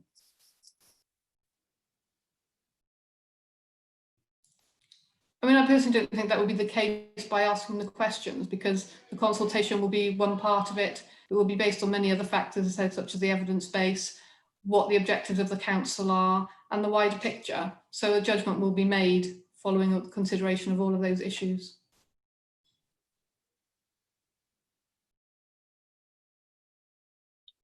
Okay, are you happy-ish, Councillor Cubitt, with that? Or obviously not, but okay, all right, well, let's move on. I thank Jo for her answer, but I don't know what the other members think in this committee, but and maybe I've got the wrong end of the stick, but I just park it for now. Thank you. Okay, so next person who had their hand raised was Councillor Gavin James. Thank you, Chair. I must admit, I sympathise with Councillor Cubitt's position. I like her. I sat on, was it P&I when we did the last one? And to show how awful consultations can be done, I actually remember arguing with Councillor Cubitt, because she was sat there on page 27 of the consultation responses saying, look, the public don't want more houses. It clearly says so. The majority are against it. That's what its consultation responses say. Meanwhile, I sat across the other side of the table with a bar chart on the following page saying, look, the public are fully in favour of more houses because that's what the respondents tell us. And the only difference between it was the one she was reading was more homes in my area, and I was reading more homes. And the public all wanted more homes, but not where they live. And so that's the problem you get. And if you do a consultation that's worded badly or thoughtlessly, you just get these responses. And actually that consultation, I can't remember how much we spent on it, but it was money well wasted because it gave us no answers whatsoever. And, you know, I've obviously we'll probably go through, I guess, section by section of this, but some of the stuff in here is really, really bland and pointless because it doesn't get you anywhere because everyone's going to go for the obvious answer. If any one answer is really answerable, then there's no point having a question. Other bits are really policy specific and really controversial and probably totally impossible and impractical, but put in there as if to wind people up.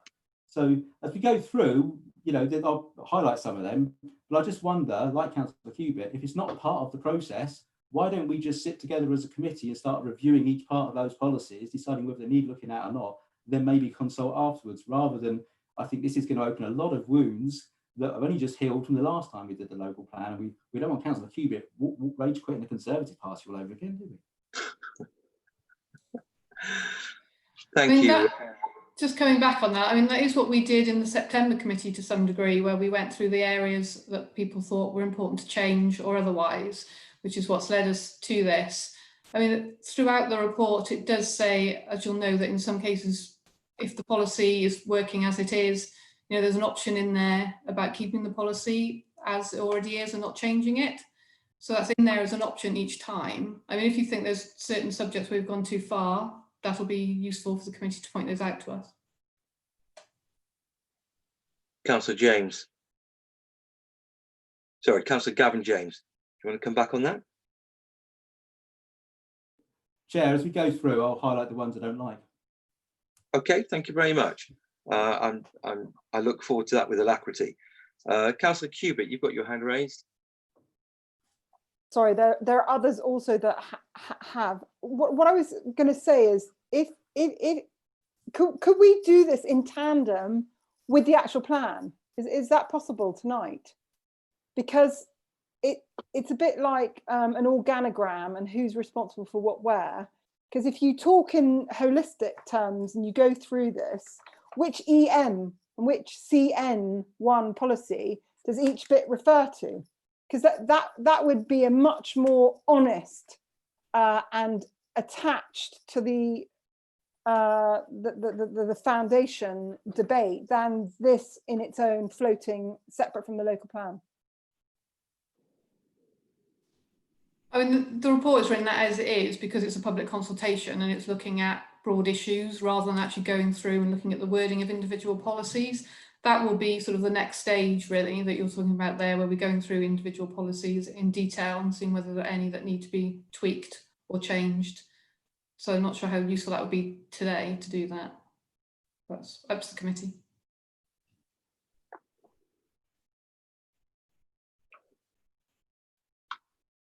Okay, well, as chair, I'll throw it open to the committee. Who wants to go through in that particular area, or do we? Chair, excuse me, Councillor Laura James has had her hand raised, and Councillor Paul Harvey.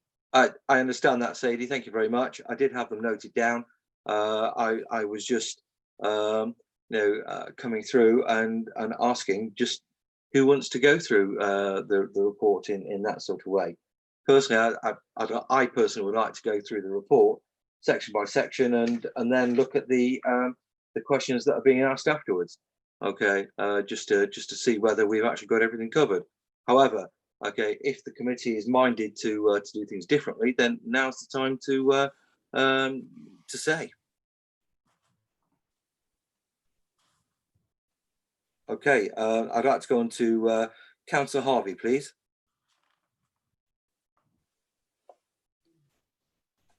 Can I ask Joe, in terms of where we are obligated and where the decision we've already made, Council took a decision on an LDS back in May 2019.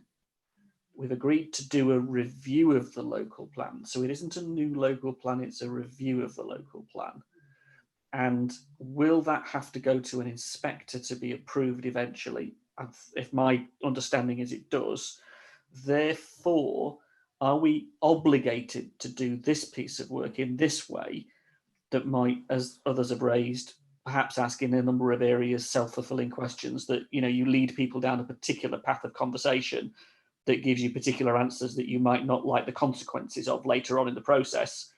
Or is there an approach to this that is, I don't know, use the word safer, but it's the word that comes to mind, a notion of doing it in such a way that we don't throw the baby out with the bathwater with the positive elements that we do have in the current local plan?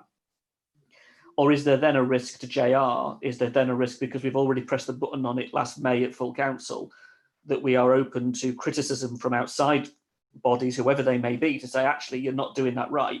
You offered us this opportunity and now you're not doing it. We're going to stick you with a JR later in the process, or we're going to turn up with a local plan inspector and say, actually, your process is now unsound because of that. I'm not too sure where we are, but I appreciate your thoughts on that. We have to go through the statutory process of reviewing it, yes. So you would have to go through all your normal stages of the regulation 18, 19 and examination, the same as we would. And you would have to do that however much we change the plan. You have to go through that process. Sorry, Scott. Okay, Councillor Harvey, does that answer your question, or do you have a supplementary? Joe's answered the question. He just raises loads of questions. No, I'm just double checking to make sure that everything's there. Okay, right. Okay, so Councillor Laura James. Thank you. So picking up on Annalee's point, I support what Annalee's saying. I do have concerns, and I think how this consultation is formed and its shape is quite worrying. And I just want to ask Jo, because I don't think she did quite answer the question, what is the status of this consultation if in front of an inspector? So if we have evidence that says one thing and we have policy from a council that wants a different direction, what would the status of the consultation if it says something different? That's my first question. Yeah, sorry, I got interference there for some reason. So couldn't hear anyone. As I was saying, so it's a statutory process. So that we're going through this part of the process is non-statutory in terms of kind of doing this consultation. So we don't have to do an issues and options consultation, but we will need to do all the other formal stages. So we will have to publish a draft plan and consult on that, and then a submission plan examination. So all of the process is basically the same. it's up to councils individually whether they do this first stage and how early they involve people in the process. Thanks, Joe. I think the part of the question that you didn't hear due to interference was, what is the status of this consultation? In view of, I think it was a judicial review, wasn't it, Councillor James? Can you just repeat? Sorry, no, what I said is, what would the status be of this consultation if it ends up in front of an inspector and we have policy and we have evidence that says one thing, but the consultation says something quite different? What I'm concerned about, if it, like Onali raises, if it isn't broken, but also if it isn't where we want to go, what would the status of this be? Well, status, I mean, will be part of the local plan process.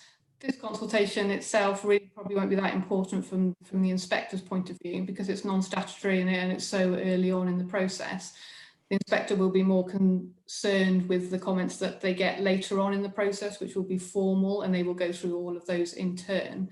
It's the same as any consultation really on local plans or planning documents generally, in the fact that we'll put the information out there and we'll get that back, and we will take those responses into account as part of the round, as part of the whole consideration of what we do moving forward, and that will be taken alongside the evidence base and everything else. I mean, this won't mean that because we had a certain number of people saying a certain thing, then we have to go that way. It'll be one consideration out of many. So it's really to help inform the public about what's going on, and also us, so that we can make decisions moving forward in terms of what stakeholders think about the plan.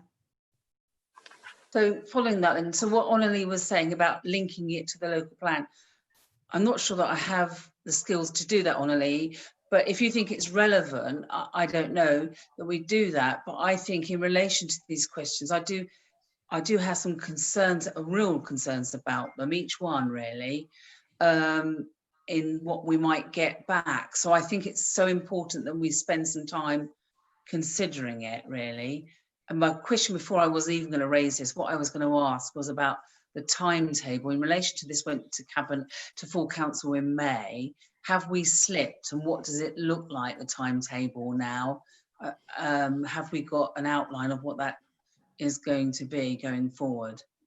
I mean, up to now, we haven't slipped significantly. We were talking about doing the issues and options over the summer. So now it will be the autumn. So there is a slight slip as a result of COVID and other issues. I mean, we have progressed with the evidence base and things behind the scenes and done as much as we can in the circumstances. There will be slippage later on in terms of when we publish the draft plan. That's probably going to be towards the end of next year, if we can make that. Whereas I think in the original timetable in the LDS, we were saying more like the summer. So there will be some delay there, again, for a number of reasons, primarily to do with COVID-19. Okay. Does anybody else have a hand raised? Councillor Kpis. Yeah, so thank you, Joe. I mean, it's totally up to the members. Obviously, I'm just one of a multiple of members, but Councillor James and Councillor James and kind of reaffirmed.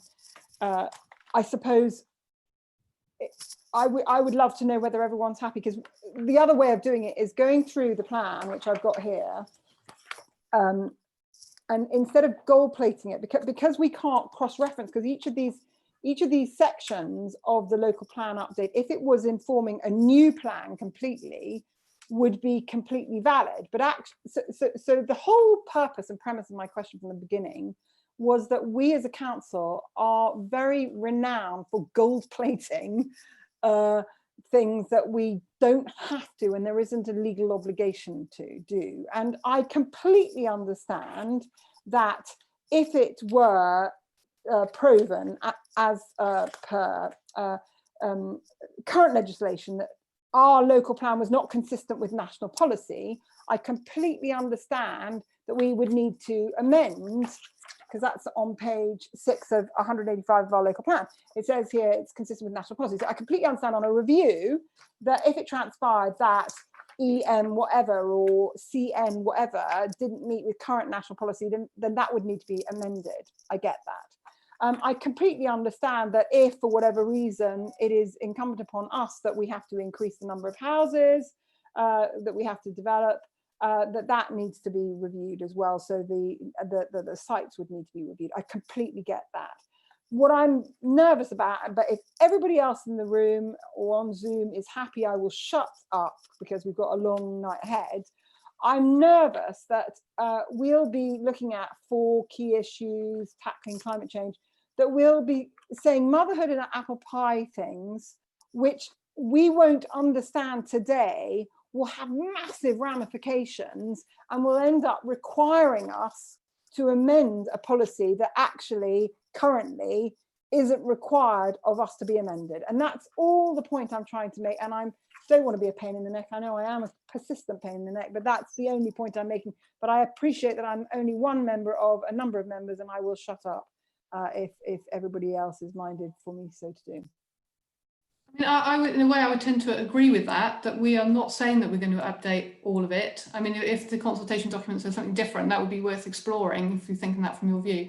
I mean, very much not saying that. This is really about, as you said, meeting the national sort of requirements in terms of needs, the fact the plan is going for a longer time period, etc. So making sure we're doing all of the things that we need to do to meet guidance, to make sure that the plan remains up to date in due course as we move forward, but also taking the opportunity to strengthen the plan and take those opportunities. If you think it's gone too far, then perhaps that's the consultation document can be pulled back in certain ways. But that's the aim of it, very much, that the local plan is the starting point. We're not ripping it up, we're strengthening it based on what we discussed last September and what the council generally is seeing through the council plan and other things as the key opportunities, and how we can strengthen it, with climate change obviously being the obvious one.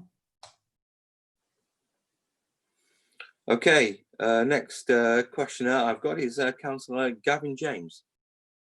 You'd like to unmute, please? Less of a question, Chairman. Certainly, Councillor Kpis, I think, unfortunately, the rest of us probably don't have the local plan next to us. I must admit, I've left my copy somewhere online.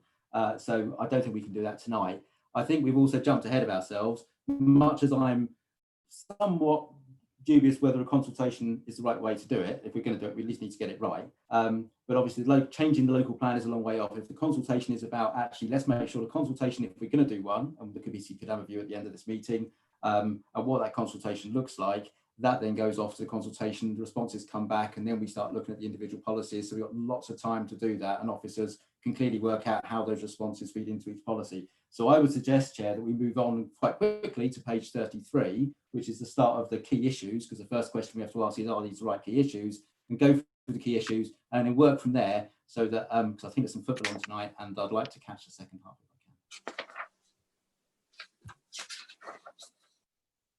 Thank you, Councillor James. It's nice to see that your devotion is to football is somewhat higher than our meeting.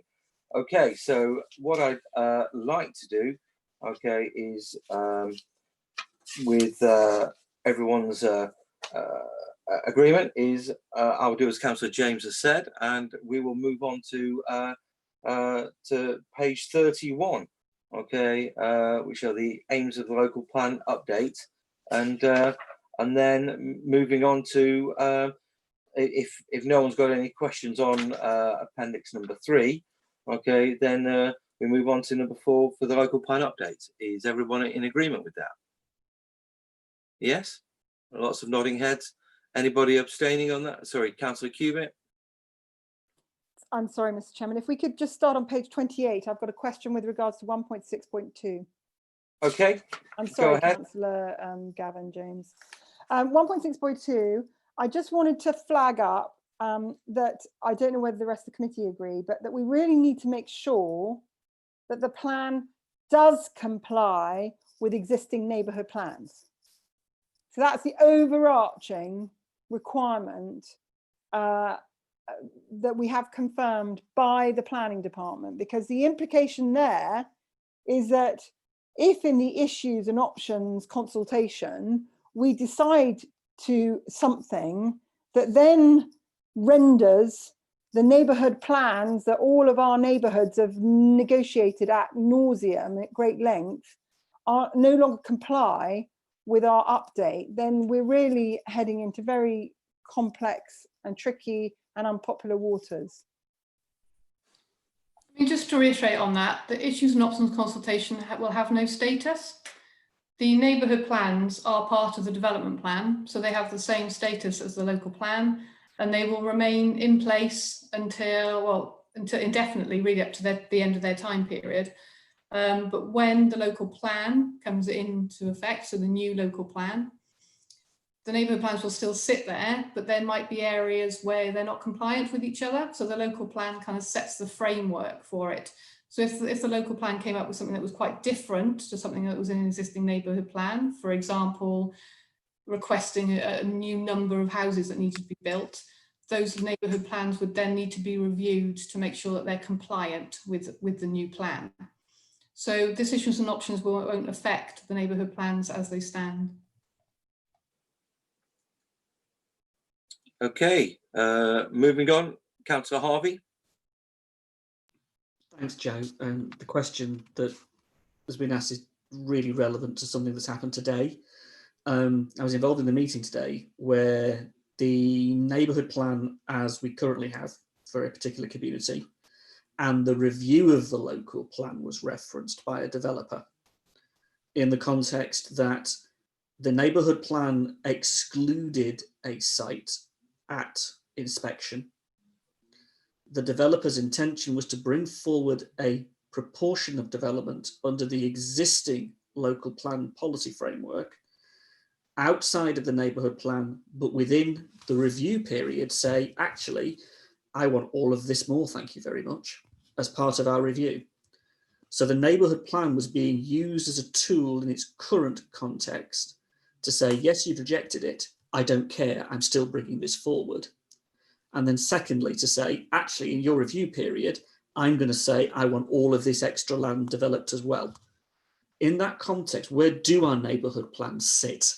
Because if they're going to use the local plan review as a mechanism to get more housing, that's one thing. But if the neighbourhood plan in that community has a neighbourhood plan that they're relying on to protect them is meaningless because they're relying on the review period to get them out of jail, where do we stand? Because it was very confusing. And I got the impression they were taking advantage of our processes, to be perfectly honest with you. But that was my own personal opinion of where it was coming from. But that does raise the point that Annalise raised about this consultation and the implications of it. The neighbourhood plans, as I said, will stay in place, so that won't change. I mean, developers can put forward bits of land at any time, and as we know that is happening at the moment because of our 5-year land supply position. Also, developers are quite aware of the fact that our plan will be out of date come next May, and that we will have a different housing requirement because of it, and that we will need to potentially look for new allocations, looking over the plan period or the longer plan period, etc. So they know that that's what we have to do moving forward, that we do have to look at new allocations. So they will use that, and developers will promote sites to us. As you know, many of them did through the call for sites consultation that we had last summer, because they want their sites considered in the round, and basically then they will want them allocated in the next plan. It doesn't undermine the neighbourhood plan in the fact that that sits where it is. So it's really more about 5-year land supply, and developers obviously knowing what the process is moving forward.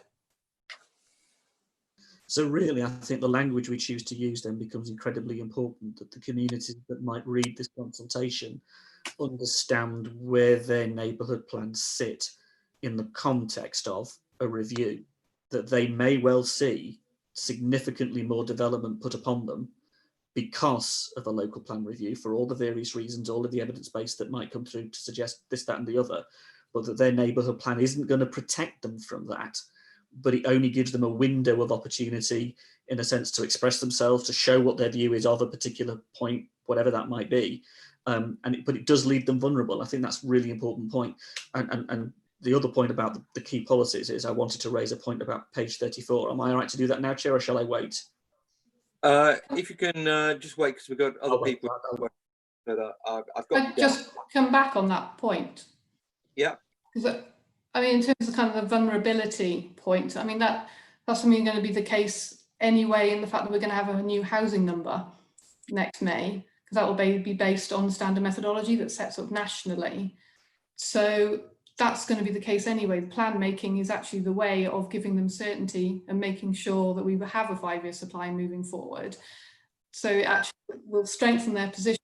And then neighbourhood planning can be done very much alongside the local plan. And some of the neighbourhood plans like Whitchurch and Overton, etc., are already kind of embracing that and are looking at reviewing their plans now, because there's no reason why neighbourhood plans can't be updated alongside. They don't have to wait necessarily for the local plan. So there's actually benefits potentially for the neighbourhood plans. There are benefits in terms of moving forward with the local plan process, because this is going to happen anyway.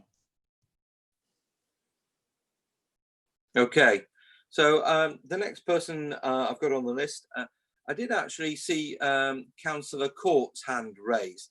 Was that just to run your fingers through the hair or something? Okay, thanks for that. So I now want to go on to Councillor George. Excuse me, Chair. How do we attract your attention? Some people are waving, some people are using the electronics. What are we doing? One or the other? I would prefer the electronic, but if people are waving their hands, I'm seeing it and putting them on my list here to speak. Okay, so I've got Councillor George. Right, thank you, Chair. And again, taking up this point about neighbourhood planning, I think one of the issues which is really coming to light is, frankly, the tremendous effort a lot of these communities have gone through in producing these neighbourhood plans. And it took a lot of time, a lot of effort, a lot of resources. To be honest with you, and some of them are balking at, frankly, going through that entire effort again and going to make it difficult. Now, last time we did this, there was almost a joint effort in terms of allocation of housing land. Some of it was allocated in the local plans, some of it by neighbourhood plans. And what I'm thinking is, also I understand that you can review a neighbourhood plan without going through an extensive consultation and review you may have to go through a review process, but you may not have to go through a referendum. If you just basically change some of the non-allocation policies, you can do that without going through a very, very detailed and costly and lengthy process. So there's a real chance here, I think, of fundamentally the local plan working with the neighbourhood plans to decide what they want to allocate. They may then be allocated through the local plan, but then it would actually prevent them from going through this very, very costly and detailed process of having to update the local plans with severe land allocations. I just wondered what Joe thought about that. No, I completely agree, and there's a question actually in the Issues and Options draft document asking exactly that in terms of how neighbourhood plans want to move forward. We've already met with all the neighbourhood planning groups already. Officers have at different times over the last sort of 6 months or so. So we've already started that conversation, and obviously we will continue that, particularly through the Issues and Options consultation. Because as you said, I mean, it's probably going to be a hybrid approach potentially, depending on what the individual areas want to do. And we can sort of accommodate that and run alongside each other to do it. I mean, just to say with neighbourhood plans, I mean, we understand how frustrating and difficult it is for neighbourhood planning groups, because obviously when the last local plan was adopted, it was a different situation to what it is now. The new legislation, which says that we're now moving to a rolling programme of local plans. So local plans now have to be reviewed every 5 years. That didn't used to be the case. Neighbourhood plans were produced. People often thought, well, that's the local plan will stay as it is and everything will be fine for 15 years or so. It's now a different agenda that's been put forward by the government. The government sees local plans as something which are never static. They are constantly rolling forward and moving forward. Every 5 years, it's constant review. So we're now in quite a different place to what we were before. And understand that's very difficult for neighbourhood plans, because even though they don't have to review their plans, obviously it impacts on them fundamentally, and it's how we take them along on that journey. Okay, thanks very much for that, Joe. Councillor Kpis, please. So thank you. I mean, Joe, that's exactly my point with regards to that clause, is that if we could somehow make sure that whatever we decide complies with theirs, then we're much more likely to at least have those areas of our borough supportive in the main of what we as the central planning authority are up to. In regard to the preambles 1, 2, 3, 4 that we're now discussing, and specifically page 31, how important are these preambles if they're in the stated issues and options? Will they be the wording? How important is this wording?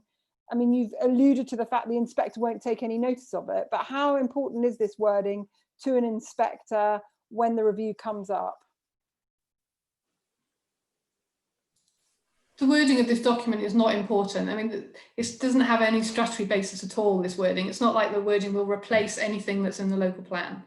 This is very much just a consultation document that will go out there. That's our own document that we will use in terms of the responses we get back. The wording in it itself has no status. Okay, so just Mr. Chairman, if we can move to page 31, if everyone's happy with that. Just before you actually go there, I've got a raised hand from Councillor Watts. Okay, and I'm just wondering what his question is, please. Councillor Watts, can you unmute, please? I have. Okay, lovely to hear from you. Okay. Yeah, thank you, Chair. I don't know what happened there. My Zoom software decided to update, so I don't know where we precisely are.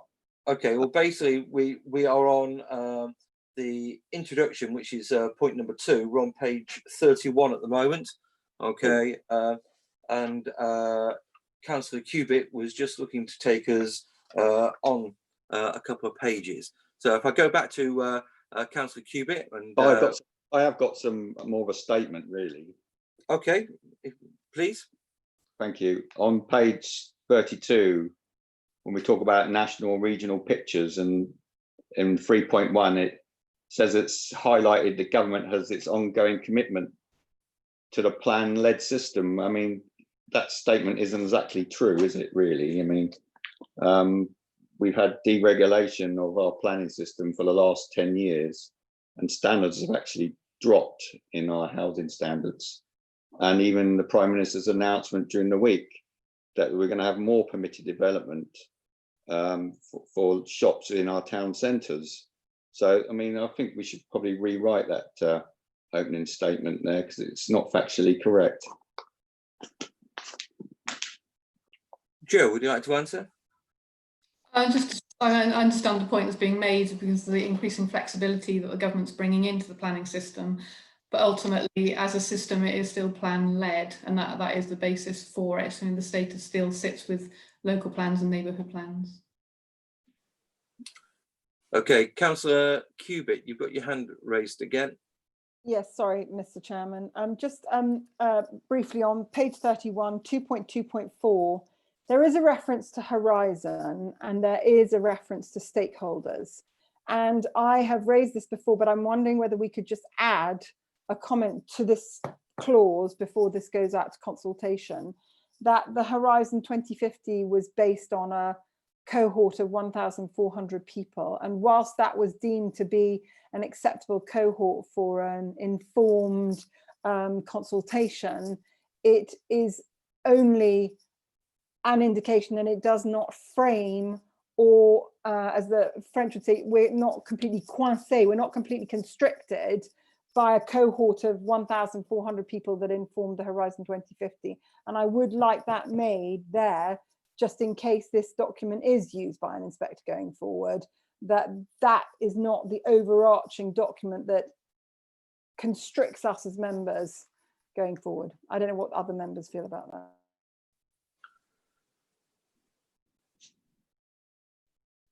I have to say, personally, I'm inclined to agree there. Okay, I think it is important to give the context. Joe, is this able to be done? Yes, I mean, we can put some words in along those lines. As you said, it really sets a kind of high level sort of starting point, Horizon 2050, in terms of and things for the community. But yes, we're not restricted by it. Okay, thank you very much. Anybody else got any questions on section number 3 before we move on quickly? Oh, Councillor Cubitt. I'm sorry, Mr. Chairman. I don't want to, but I'm wondering whether we ought to go page by page like we did with the local plan, because there's so many issues on each of these pages. But in terms of 3.1.2, I would like London removed. Can you explain why? Yes, I don't believe that the current legislation requires of us to include London in the context of information that requires us to amend our local plan as agreed in 2011 to 2019. I don't know what other people think.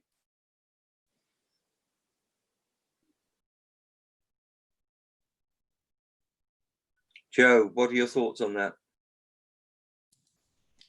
We don't specifically need to mention London there. I mean, I've spoken to Councillor Kpis about it before in terms of kind of the wider sort of duty to cooperate issues and us being aware of where we sit, obviously geographically, about the potential impact from London and overspill. And this was an issue that came up when the London plan was being developed, which isn't the case, and London aren't asking us to take any overspill. But it's something that we need to be aware of, but we don't necessarily need to kind of pinpoint it in the document. Okay. Mr. Chairman, I would very much like it removed, and I don't know whether everybody else would concur with me. I think it will come back to bite us if that remains in this document. Okay, Joe, can we remove including London then, please? Fine. Okay. So let's move on to number 4. I know that Councillor Harvey's got a question on page 34. Has anyone got anything on page 33? Can you raise hands, please? Okay, I've got Councillor George, please, and then Councillor Kpis. Councillor George? Yeah, can you please unmute yourself, please? We can't hear you. You need to unmute. Yeah, I'm trying my best, honestly. Very quickly, look, on page 33, under the key issues there, I recognise that the top bullet point there says about supporting the Council's climate change strategy, but then we go on to emphasise 2 areas underneath.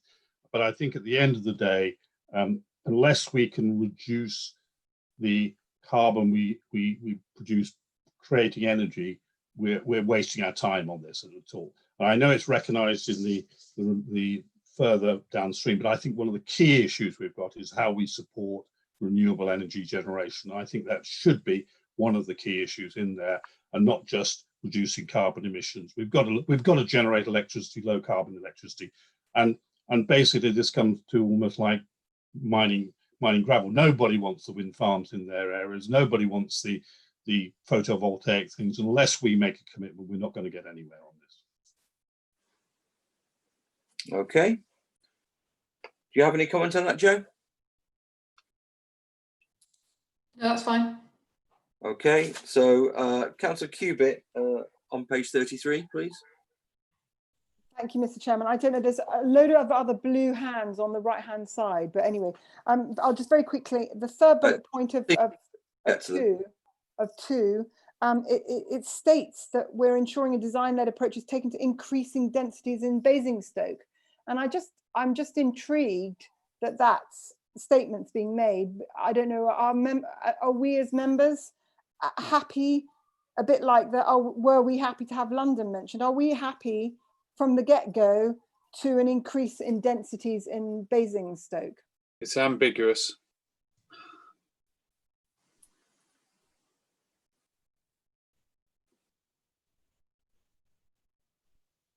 Sorry, who answered that? The portfolio holder. It's ambiguous. It reads wrongly. Joe, could you say what you meant to say with that? I noticed that myself. There's no policy to increase the density in the centre of Basingstoke, is there?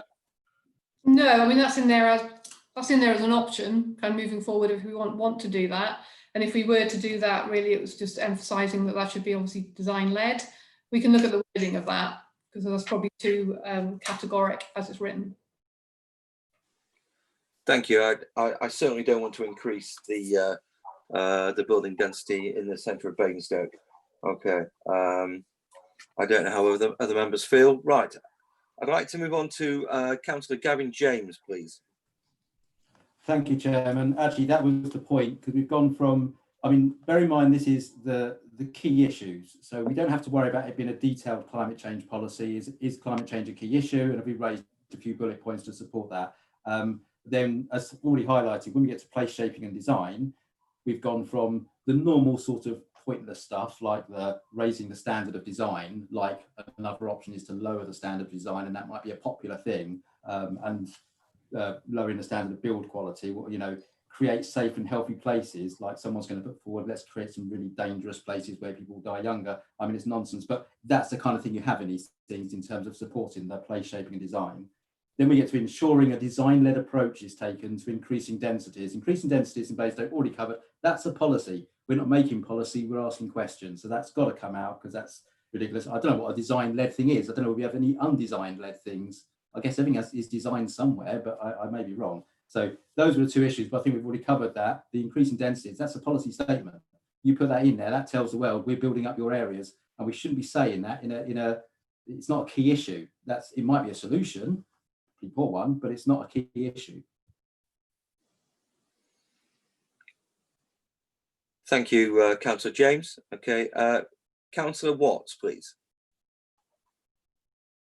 Thank you, Chair. Yes, I support clarification on that increase in densities in Basingstoke town. The town centre's already got to a high density, and we don't want to increase it more. Just on the garden town principles, I mean, I think there's a concept application gone in over at Cliddeston Way, Brighton Hill Way, and I'd just like a bit more sort of background on what garden town principles are. I mean, us being councillors, I'm not fully aware of what does it mean, and I don't expect that the public knows what it means. I wonder if we could have a bit more detail on it, please. Sure. I think that's fair enough. Yes, I think that's not very sort of plain English. It'd be better to use other words probably rather than that there. Can you just give us a brief synopsis of what the garden town principles are for Councillor Watts? Can I bring Andrew Rushmore in? I'm so sitting so peacefully there. Some questions. I was kind of expecting that, yeah. Yeah, to a certain extent, garden city design principles, I think, have started to overlap with urban design principles generally. Because obviously what you get with garden cities, garden suburbs, is an aesthetic which is predicated largely on trying to achieve a very green frontage, trying to create a harmonious, tranquil environment, generally speaking. And most urban design principles would look to achieve the same thing. And certainly those aspirations, I think we would have for a lot of our suburban developments, i.e. a greater emphasis on tree planting, the natural environment, things like that. Garden cities go a little bit further though, in that they're probably emphasising more a kind of community ethos that you'd be looking to develop, more emphasis on mixing uses, that sort of thing, trying to make these areas a little bit more self-sustaining, so that you're not dependent on people commuting so much, having to go into the town centre. So having the facilities there to try and engender the community spirit. They also have a much more ambitious social element to them, which is about kind of land value capture, reinvesting the value of and the sales and the proceeds of land into that community. That's a little bit more difficult for us to achieve through planning, because that depends on land ownership. But certainly the design principles of it, yes, we would look to bring in, and I think they are a useful ethos for most of our suburban areas, really. I hope that helps. I'm happy to elaborate if you'd like. Thank you very much. Just want to move on to Councillor Raffel, please. I think from looking through the lens of what needs to be in this document, if we get on to 2, which we're on at the moment, I'm not sure we really need bullet point 1 at all.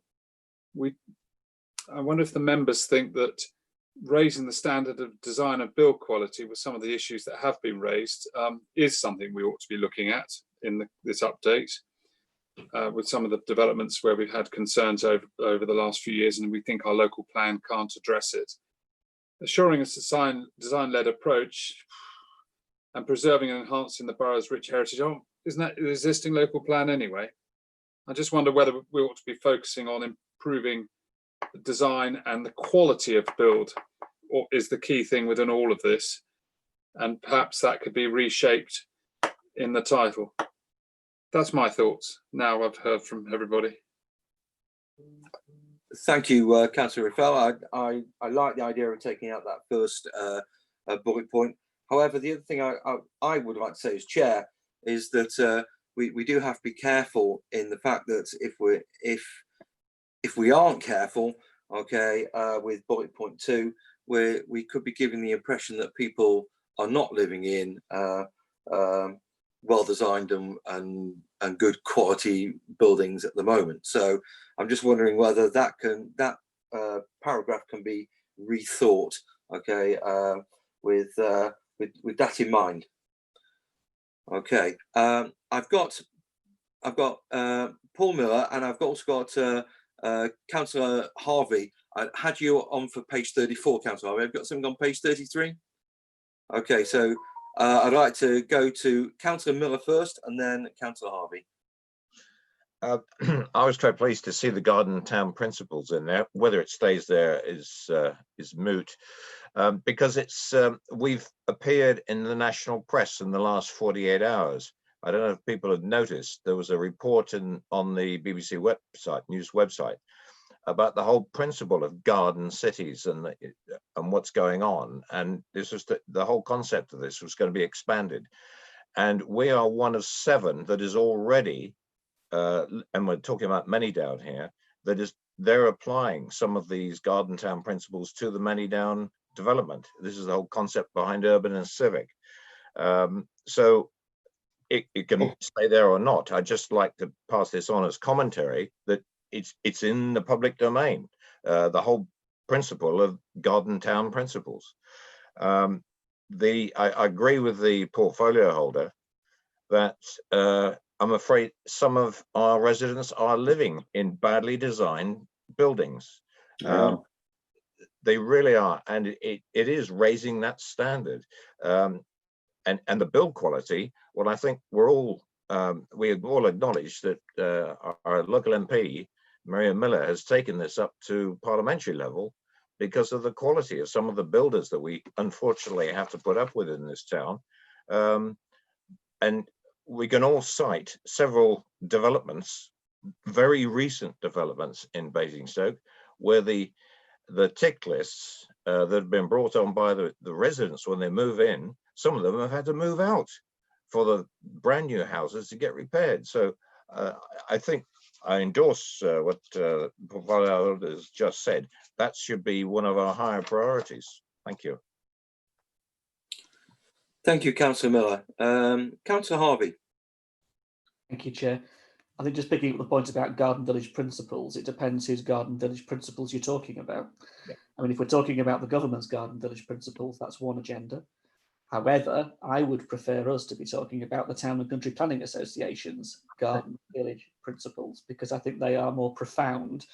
And if we're looking for aspiration and ambition, I would draw far more from them, which is not to criticise the government's Garden Village principles, because they have a very specific purpose, which is within their context to achieve build. They want development, and they're designed to achieve that in the way they take their own take on it. So I just think if we're looking for an aspirational document and we're saying what our key issues and where we should be going in that, the Town and Country Planning Association's particular view on principles is one I would thoroughly endorse. I really would. And we could draw a lot of experience, a lot from that in positive terms. The other point I picked out in that paragraph, and Councillor Raffel's mentioned it already, but if you go to that 3rd bullet point, it's the second line. As the borough's most sustainable town, it's all right and well to talk about Basingstoke in those terms, but what does that then say about the other places that we have in the borough? I think we're just going to be careful with the language that we're talking about here. I totally understand why it's there, I get it. But again, it's just the inferences which would be drawn by others in regard to their own communities and what we say about them. Basingstoke town is not the only community in our borough. Thank you, Councillor Harvey. I've got Councillor George next, and then Councillor Kpis, and then I've got Councillor James. Okay, so we'll go with Councillor George first. Thank you, Chair. Are we on page 34 now? Can I take things on 34, or are we still on page 33? Well, we're still on 33, unless anyone's got any pressing need. I hadn't got to 34 yet. I'm sorry. Well, I'll wait, and if I may, Okay, somebody so else you're will go on to 33. Okay, Councillor Kpis, please. Sorry, so I'm on 34 question. Okay, Councillor Gavin James, please. Thank you, Chair. It's really a global point again.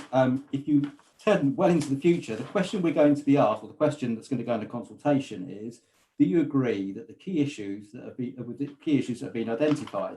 So I think all these 1 to 7, and we could spend a lot of time wordsmithing them, all contain too much information. Because I think tackling climate change, the climate change emergency, pretty much captures, is that a key issue at the moment? I think it is.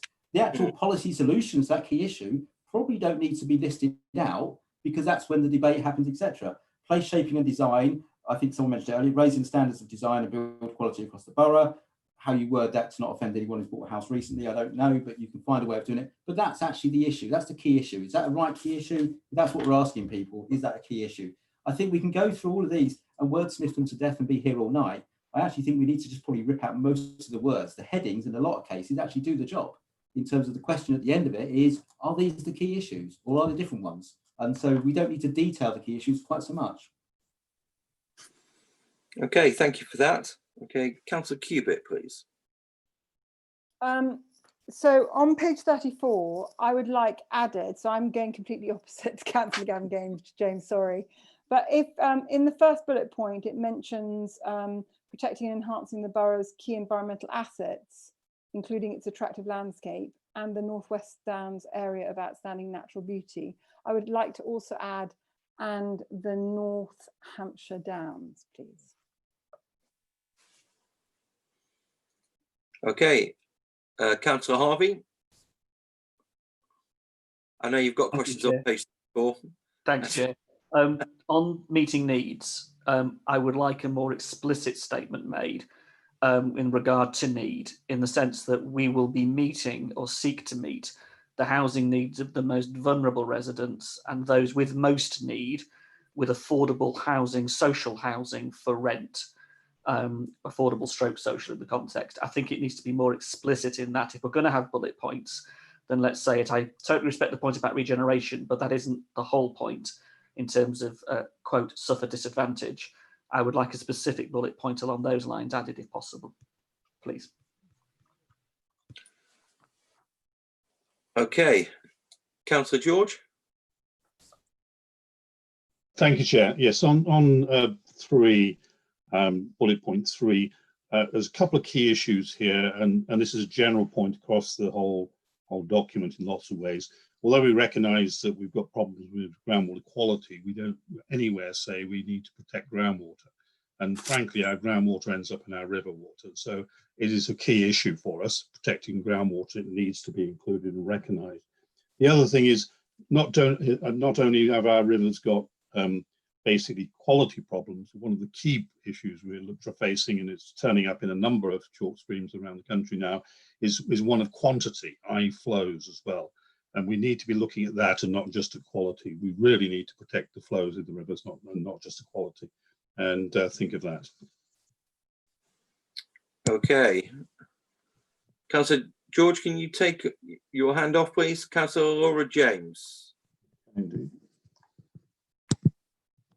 Thank you. Just picking up, I haven't really read that point, but when we talk about on meeting need, Councillor Harvey was talking about residents suffering disadvantage there on that last bullet point.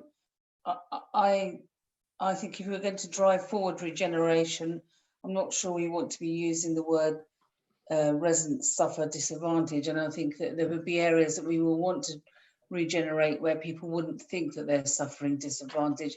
And what does disadvantage mean to one person's disadvantage is different to another person's disadvantage. And I think that really we shouldn't be using that type of language at this point, really. And if we are going to use it, we need to explain what we mean by disadvantage.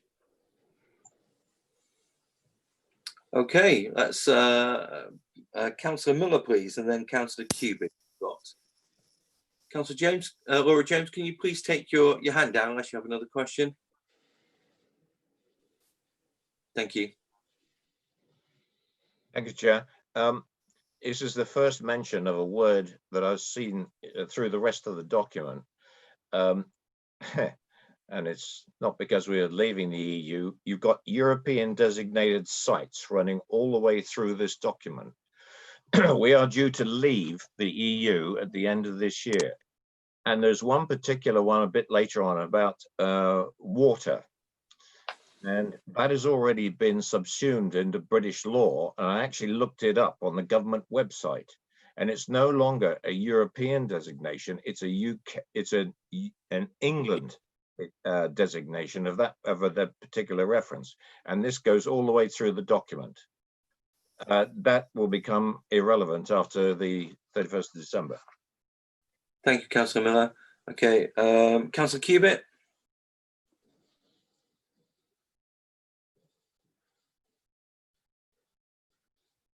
Councillor Cubitt, I had you as having a question. Yeah, sorry. I thought I had unmuted. On point 4, if possible, could we change the words where it says meeting the population's changing needs?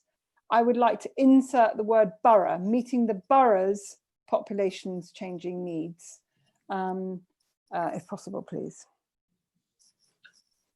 Thank you very much. Okay, I can't see any more hands raised for page 34. Okay, so moving on to page 35. We got anybody? Councillor Gavin James. It was just a minor point, and it's going down to that sort of making policy decisions in a consultation. Under infrastructure and travel, supporting the delivery of new transport hub at station approach. I think if that was replaced with exploring, investigating, or something like that, because clearly it's in the transport plan to look into that. But when you think about it, it may not happen because it's not a big piece of land. So actually put in there that we're supporting it when actually we might not support it seems a bit silly. We shouldn't be making statements in a consultation, we should be asking questions. So I think exploring it would do. Okay. So Councillor George.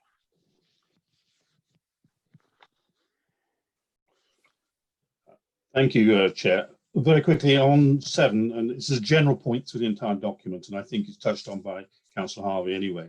The word town centre turns up, and I think as Councillor Harvey pointed out, we have a number of, includes towns in the borough, and I think we need to be very, very clear about what we're talking about. I think, yeah, you know, as councillors, we understand the town centre, but people reading this document wouldn't understand which town centre they're talking about, number one. And secondly, where we are looking at things, and I'm going back a bit here, but as on page, I think it's 23.3, we're talking about, you know, keeping the Basingstoke town centre vibrant and things like that, but we're neglecting all the other centres we've got in the borough. So, you know, I'd like to think that we're not so Basingstoke town centric in this document, and that we start thinking a little bit more about the rural centres we've got and what we can do for those, because they don't really turn up anywhere, what we can do. There's a few comments here about, you know, maintaining the identity of rural towns and villages, but if we're going to do something, we need to be including some of these district centres into improving vibrancy or vitality of these places, and that's missing from this document. Okay, thank you very much. Councillor Miller. Thanks again, Chair. In 6, infrastructure and travel. Somebody mentioned the good words of motherhood statements and apple pie earlier on. The first bullet, ensuring the timely development of infrastructure such as, and we go on, wherever possible. That doesn't say anything. The other points in that section say facilitating. I much prefer the word facilitating, because we can't ensure a lot of that particular infrastructure is going to be delivered. It's in the responsibility of third parties outside this borough. We can facilitate, we should do, and delete the wherever possible, because we all know that the developers want to build houses and sell houses. Trying to get them to put the necessary infrastructure in at the right time is almost impossible. But we should be able to insert into our policies mechanisms about where that happens. And that can happen. And that's going to be evident next week when we go into further detail in the Manydown application. Thank you.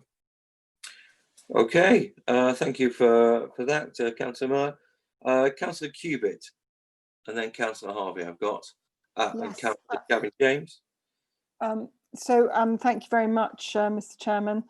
6, bullet point 1, I would like, if possible, water source and air pollution mentioned specifically in that bullet point, if possible. Addressing water source and air pollution as in relation to infrastructure. Okay, thank you very much. And then, sorry, just one other thing on, sorry, the last bullet point I've written down here, sorry, this is all stuff that I've written earlier, it's not getting added, is that on the penultimate bullet point of 6, I would like supporting the delivery of new transport hub at station approach and evaluating reopening of the beaching line. I would like that inserted, please. Because that's a nationwide activity that's going on at the moment.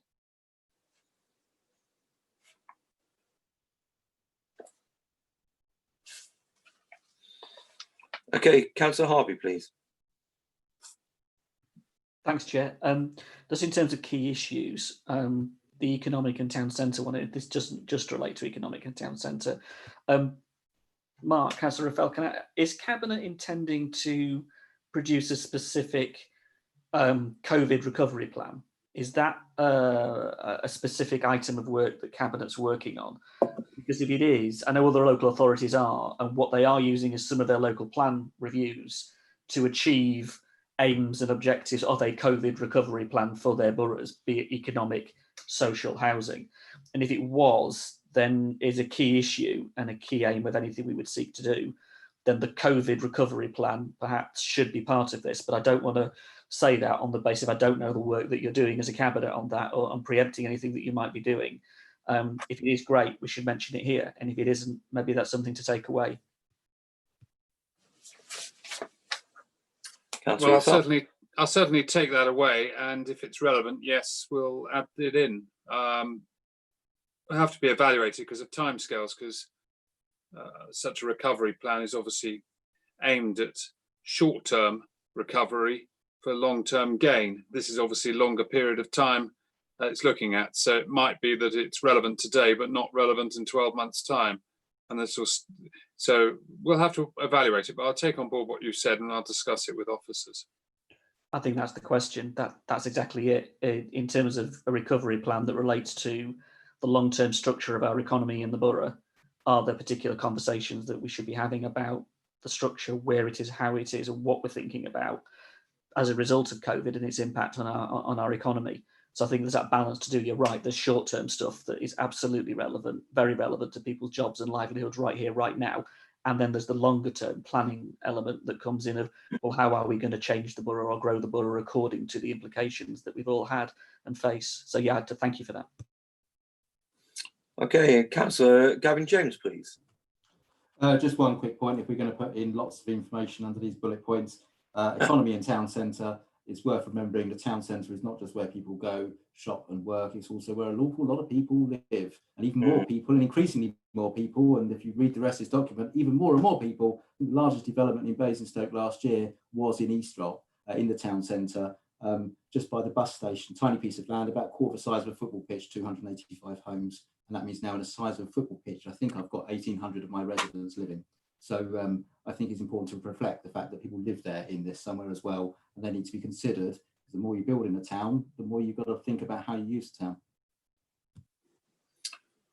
Okay, thank you. Joe, do you want to bring on the green box on page 36 and the questions?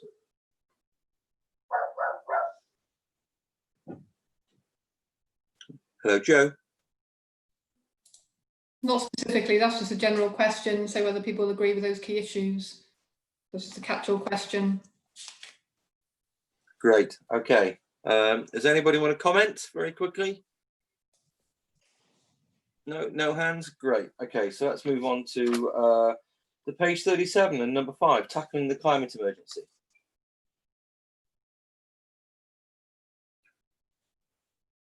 Okay. Okay, Councillor Harvey, your hand went up first. Thank you, Chair. There's been a number of applications that Council and DC have considered recently where the current position in regard to climate emergency has been raised, the current policy framework's been raised. I think it does raise a question of how seriously developers are taking it. We're talking here about the current position. I don't think the current position is as good or as clear as it could be to help DC in that regard, or to help us in that regard. And I merely raise the comment on the record because I think members are doing their level best with what they've got in them to arm them at the moment. But I would really want this document and anything that came from any consultation to give us the ammunition we need to hold those developers' feet to the fire. Because at the moment, what I'm seeing in applications coming forward is they are using every trick in the book to say, can't do it, really sorry, it's a viability issue, or I'm sorry, but your policy framework isn't strong enough and it's not going to stand up to an inspector, and so on. So yeah, I mean, it's great and it's such an important part of this document going forward, but it's just also a reflection on where it's not working at the moment and what members are struggling with. Thank you. Councillor Kpis. Thank you, Mr. Chairman. It's in relation to 5.2.1 on page 37. And I don't know if any other councillors have any other comments on that page, but if I could then also, it links with 5.2.5. It's great to have energy efficiency, and I don't know where this goes, but we are all very aware of the fact that with these super efficient housing that is being built, there is a huge problem with people getting overheated. And we witnessed that in new developments in the last kind of heat wave during the lockdown. And I don't know how we can put that in, but we do need to make sure that they might be super efficient, but they do also need to be super safe, and they mustn't get too hot.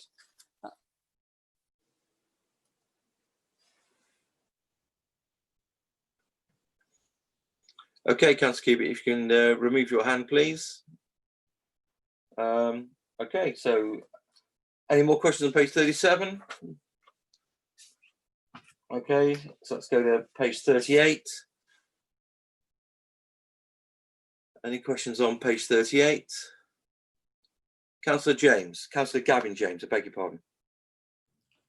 Chairman, this is one of those questions that I really don't like, because it says, which option is the most suitable for energy standards for new homes? And our 3 options are really very good, good, or not very good at all.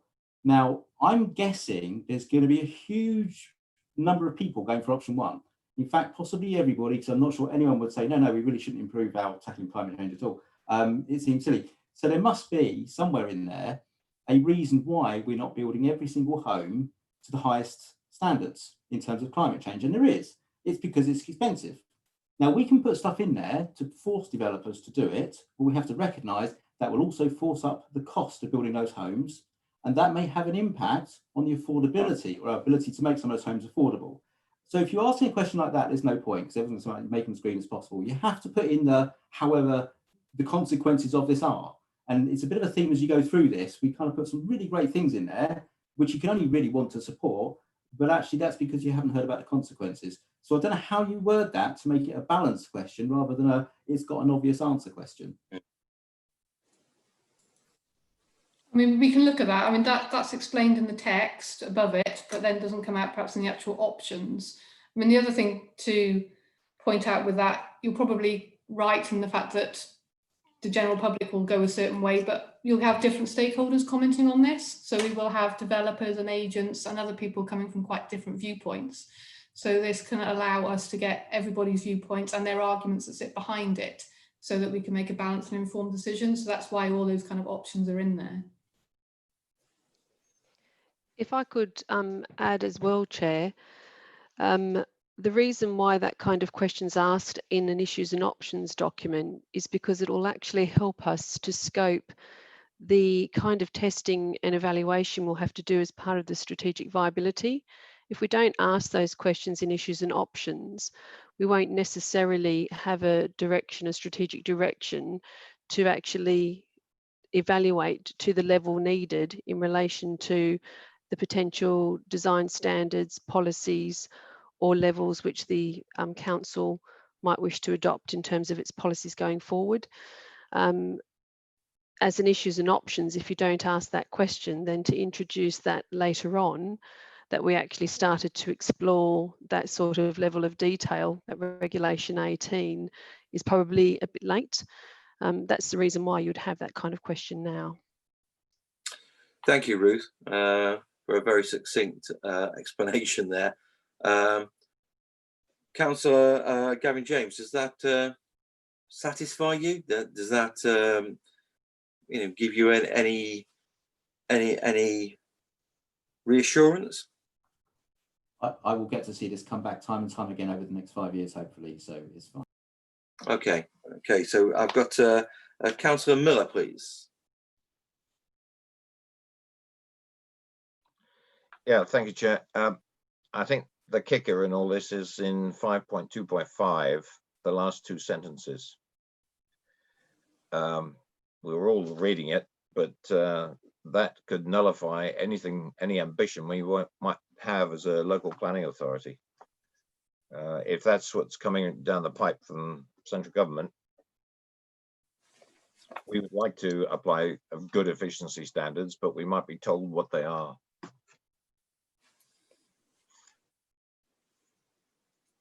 Okay, thank you for that. Has anybody else got any questions on the questions on page 38? Yes, no?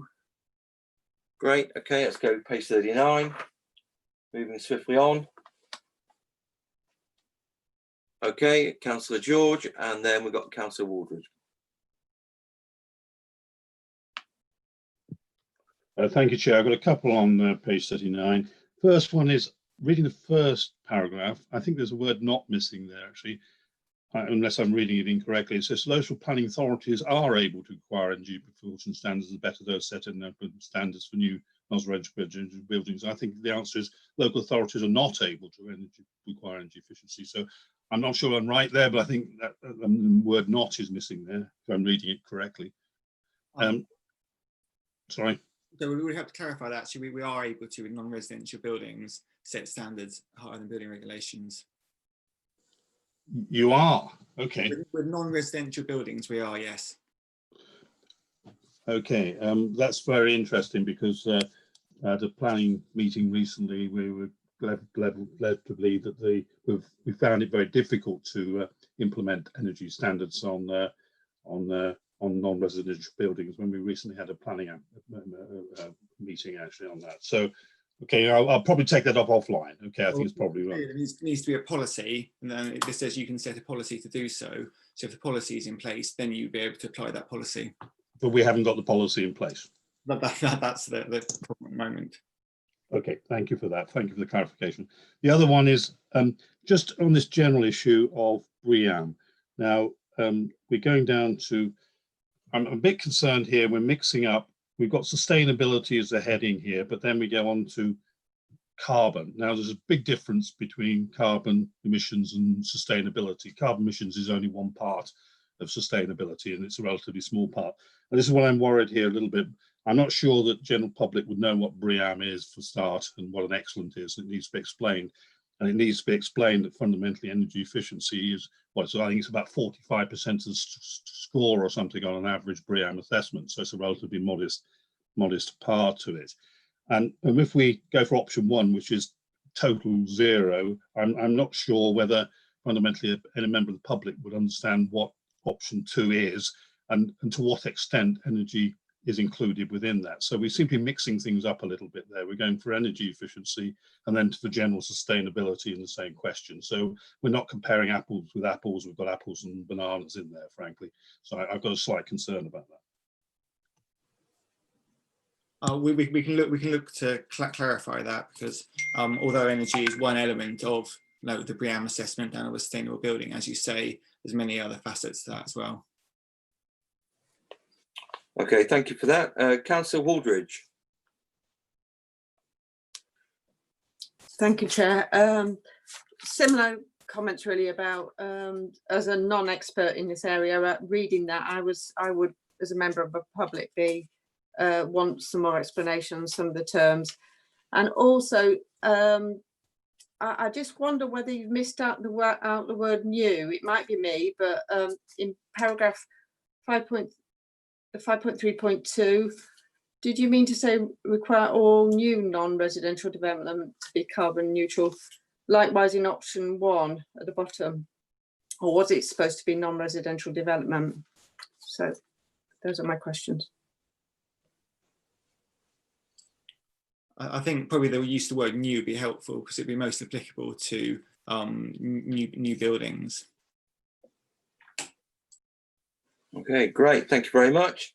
Okay, so if no one's got questions on page 39, we'll go to page 40.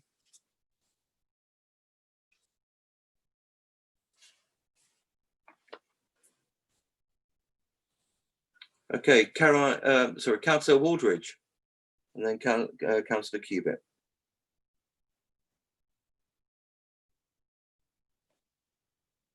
Sorry, I didn't put my hand up there, so apologies if it was still Okay, up. yeah, just go in and just lower that, please. Councillor Kpis. Thank you, Mr. Chairman. I just wondered whether we could have a little bit more information on trees providing shading, because as all the members of development control and all of us who deal with our residents regularly have issues with housing that and residents who have huge problems with shading. So, I mean, I'm a huge tree hugger, but I don't understand what the relevant, how one could talk about trees providing shading and reducing temperatures with new development if the proximity of the trees that are providing the shading are juxtaposed right bang next door to the new houses. Certainly in Lichpit, which is a beautiful development that the residents love, there's been masses of issues about trees and shading, and I know that's relevant elsewhere. The second question, which is even more worrisome, is 5.4.3, and I would like to ask whomever's responsible for this paragraph in relation to the litres per person per day. I absolutely, I don't know whether anybody else doesn't want to, but I don't want to see that 110 litres per person per day in this document. I would love grey water harvesting, but the reality is that it's phenomenally expensive. And I just don't believe that that's where we're at today. Now, maybe it's because I'm not aspiring high enough or whatever, but I don't believe that our residents are ready to be water rationed.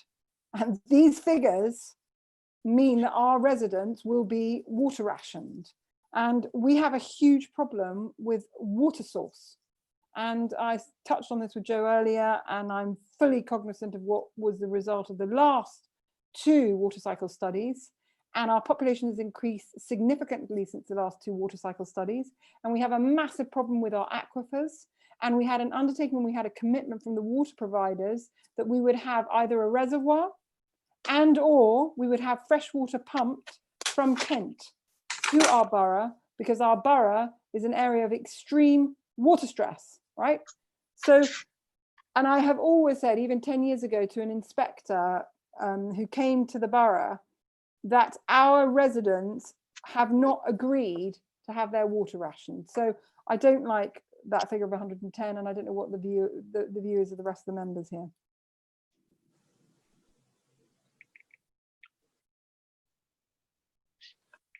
Okay, Councillor Waldridge, could you please mute yourself, please? Oh. Thank you. Can I just come back on that? I mean, Matt might want to, just in terms of that 110 figure, because sure. that's actually the figure that's in the current local plan at the moment. So policy EM9 already requires that, which is why that document is kind of saying sort of continuation of what we've already got.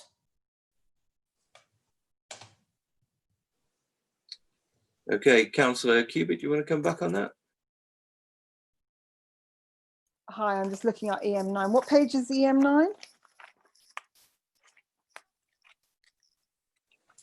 I tell you why I'm talking about this. I googled 10 years ago, and I googled last night consumption of water per person per country, and India, the consumption per head is something like 150 or more. In the US, it's like 280. In Australia, it's like way higher. I mean, we're talking. I think it's the lowest litre per head. So I'm looking. Fell out of the last water cycle study, and that's kind of why that was in there as a current policy requirement. Okay. Because of the water stress kind of issues that you raised, really. Okay, so if the government standard is 125 litres, despite the fact that our current plan actually put 110, I must have missed that when we were going through it. I would prefer not to see 110. So I would like us to have more water now than 110. I would like to be the government guidelines, not gold plating government guidelines. I don't know what people's views are on that. I have to say, Sharon, please forgive me, Councillor Harvey and Councillor George, for jumping ahead of you. But I know that there's areas of this country that are extremely water stressed, and I would like to see, okay, the 110 litres actually stay, purely and simply because one, it's aspirational, but secondly, it also helps a little bit in case government policy decreases from 125 litres downwards. I think it gives us a measure of safety, if you like.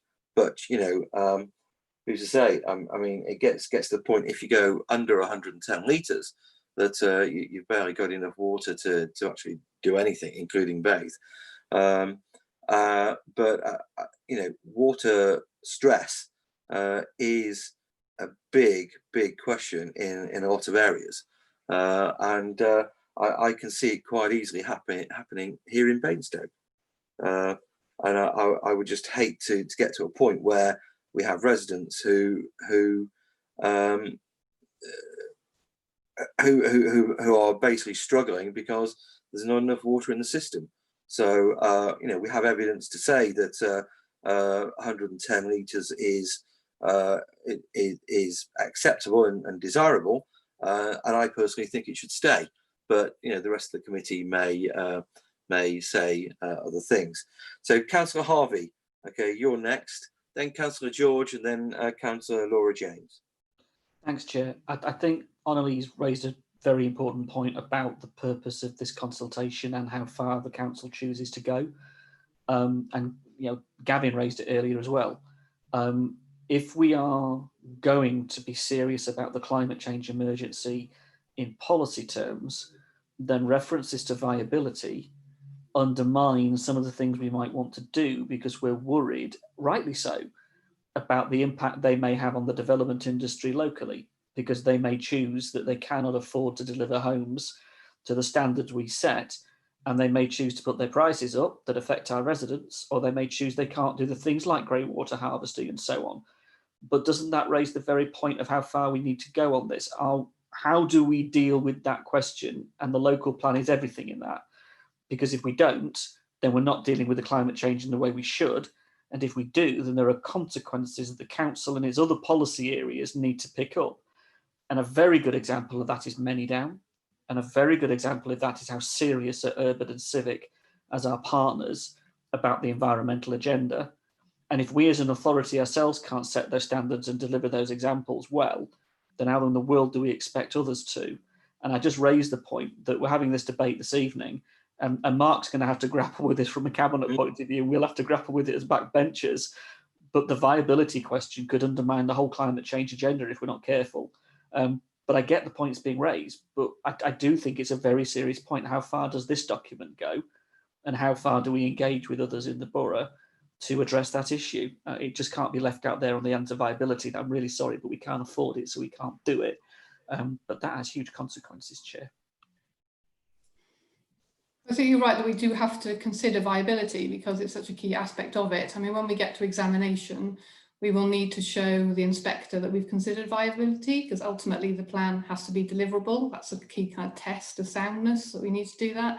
So we need to show that we've done the work and we've considered viability and have therefore addressed it. So it needs to kind of be in there, and it is how we consider it through the evidence base.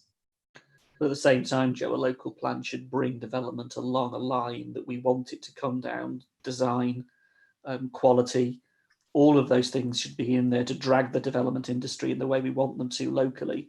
If Barratt Homes are going to pitch up and deliver a development of conveyor belt housing that has no environmental standards of any kind, and argue that from a viability point of view, we can't do anything, and we've given them the get out of jail card again in our new local plan policies, then we're just hamstringing ourselves and we'll never meet our climate change targets.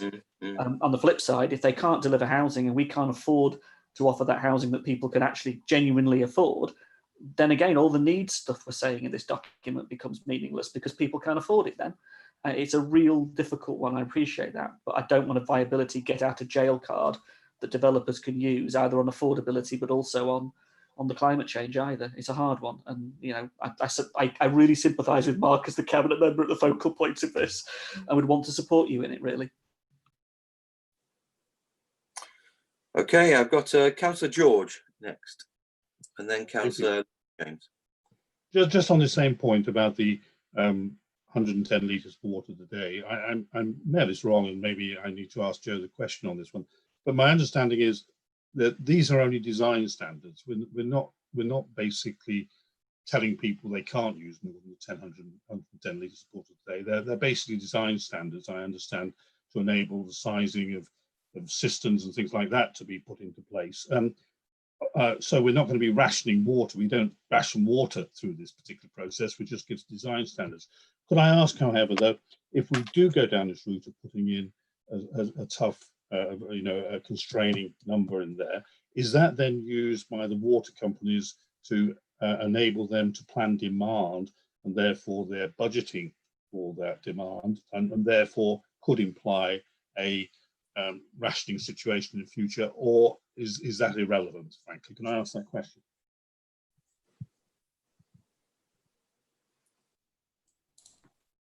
Do you want to come back on that, Matt? Yeah, so sorry, just to confirm, I think you're right about the standard being influencing this, design features. So it leads to extra low flush toilets and things like that. It doesn't mean that you're running your bath and you've gone over your limit, all of a sudden your water cuts off. I would imagine that the water companies do take account of local authority standards in terms of planning for their future needs, but I would imagine they have experience from elsewhere in the local area of, well, this standard's been set, but this amount of water was used. So I don't think it's necessarily a problem for how they look to the future to plan. I could probably help and add to that as well in relation to, in terms of building regulations, building control wouldn't be able to sign off and complete on a dwelling unit in the absence of the certificate confirming the levels of consumption in relation to the design standards in the new home. So like you were saying, in relation to the infrastructure and the kit out and the design of the actual home, in the absence of that 110 litre certificate, building control wouldn't be able to complete that regulation certificate, and that can become an issue actually for our building inspectors and our other hat. Sorry, Ruth, are you actually saying that even though we have it in our current plan, okay, that would hamstring us? No, what I'm trying to explain is the question was actually asked, how do we actually effectively regulate the question around the 110 litres. It's actually through building regulations. In our authority, we don't use the 125 litre certificate for completion. We use the 110. And so for new units, when they're actually completed as part of the building process, our inspectors require the 110 certificate confirmation as part of completion. So it's actually something which it's one of those points where planning and building control actually need to work closely together, which is obviously what happens. So could I just ask on that then? So having a standard of 110 rather than 125 means that basically the buildings that have this standard are more efficient and therefore would not actually restrict the amount of water being used, but help to reduce the amount by having a smaller flush each time and things like that. So actually it works in our favour having the 110 in place rather than 125. Yes, that's correct. Councillor Kpis, I appreciate you've got a raised hand, but Councillor James has been waiting for a while, so I'd like to bring her in first, please. Thank you. I suppose Dave has just answered my point. I think he's clarified it. I don't know if the officers has come back on that just to clarify what he was saying there. But in relation to that little section where it says 110 litres per person per day, where it is, can it be justified? What do you mean when it can be justified? What do you mean by that? As part of our local plan evidence base, we have a water cycle study, and that looks at our water needs.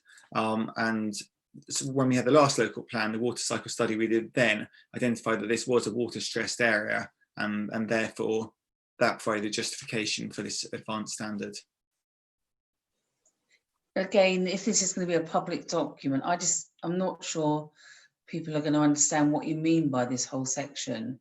And I just think that throughout the document, really, I think it has to be much more user friendly if we're wanting people to comment on it, because we didn't understand it, and and so I think we all came from this with a different perspective on it. So I think if we want the general public to understand this, which we're hoping we do, I think the whole document needs to think more simply about what you're talking about and what you mean by this. Well, we can look to simplify this paragraph. Well, would it help to have a specific question asking, would you support 110 litres per day, or would you support 125 litres per person today? I'm not sure we understand, because we all thought it meant different things. So Councillor George is saying that it's a good thing in relation to climate change, and Councillor Kpis is saying it's not a good thing because we want to make sure that people have more water, and it's about rationing. So I think you have to be clear what you mean by that. I'm not sure. Councillors are all coming from different perspectives on this. So what does it mean? Is it a good thing for us in relation to climate emergency, or is it a bad thing? I'm not sure. I think the view that we would take would be that the more onerous standard is a good thing in terms of the climate emergency, because it helps residents to use less water. It doesn't ration them, it just ensures that the infrastructures in the houses that helps to facilitate lifestyles that use less water. So, for example, we had earlier the flush in the toilet that uses less water. I'm just wondering whether. So I think you need to explain that. I think that doesn't explain, and so people would think it's we're going to be rationed on our water supply. Thank you, Councillor James. I just want to say I think the question is the most important thing in this way, and rather than saying, oh, would you support rationing from 120, would you support appliances or infrastructure that would allow you to use less water from 125 to 110? It could be more simple in the fact that, would you support the use of extreme efficiency water using appliances, something along that sort of line, rather than actually, I think it's a question of providing some context in this to the public, and I think that's that's been mentioned before. So anyway, let's go down to Councillor. I've got Councillor Cubitt, then I've got Councillor George, and then I've got Councillor James. Okay, and that's it at the moment. Okay, so sorry, Mr. Chairman, thank you very much. Going back to this, the way I see it is that again, I don't know whether other committee members agree or not, but I think we need to say that where new building has to have the 110 litre per person per day, the developer must provide water conservation techniques such as rainwater harvesting and grey water. Otherwise, it is rationing, you see. So what's happened here is, because of the second water cycle study and the first water cycle study, determining that we're an area of water stress, what's happened is they're looking at the population, they're looking at the numbers, they're looking at the water, and then they're going backwards and working out how they can genuinely say, we can handle this increase in population. And we get to a magic figure, obviously, because I hadn't even realized we'd gone down to 110. I don't know when that got slipped in, because I missed that. Because actually, when you look at the sub paragraph to the green paragraph in our plan, it does talk about 125 litres. So anyway, the only basis on which I could genuinely accept this figure of 110, which may or may not on the new water cycle study validate or support additional population, unless we have a reservoir and or piped water to this area, is via rain harvest water, water harvesting or grey water. That's the only basis on which this paragraph makes sense. And secondly, when you have high intensity usage like that, it impacts the flow, which goes back to Councillor George's point, which is a huge point in relation to both the River Test and the River Loddon, is the drop in the flow. And the drop in the flow, combined with the increase in concentrate because of the increase in population, means you have a perfect storm. So what I would ask is, this will be met. So if we could change the word could, if you'd be happy, Mr. Chairman and members, to change the word could to this must be or this will be met through water conservation techniques, then I'm happy to accept the 110, but with the caveat that we've got the issue on flow and concentrate, and water stress as well already.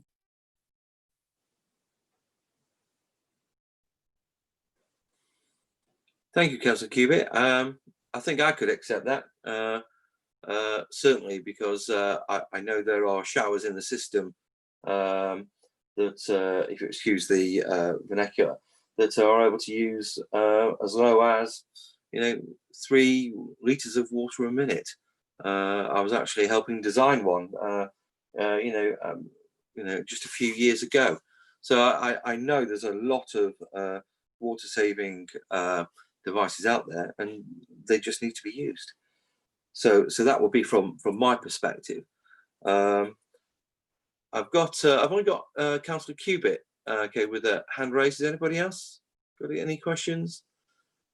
No. Okay, let's move on to page 41, and let's crack on there.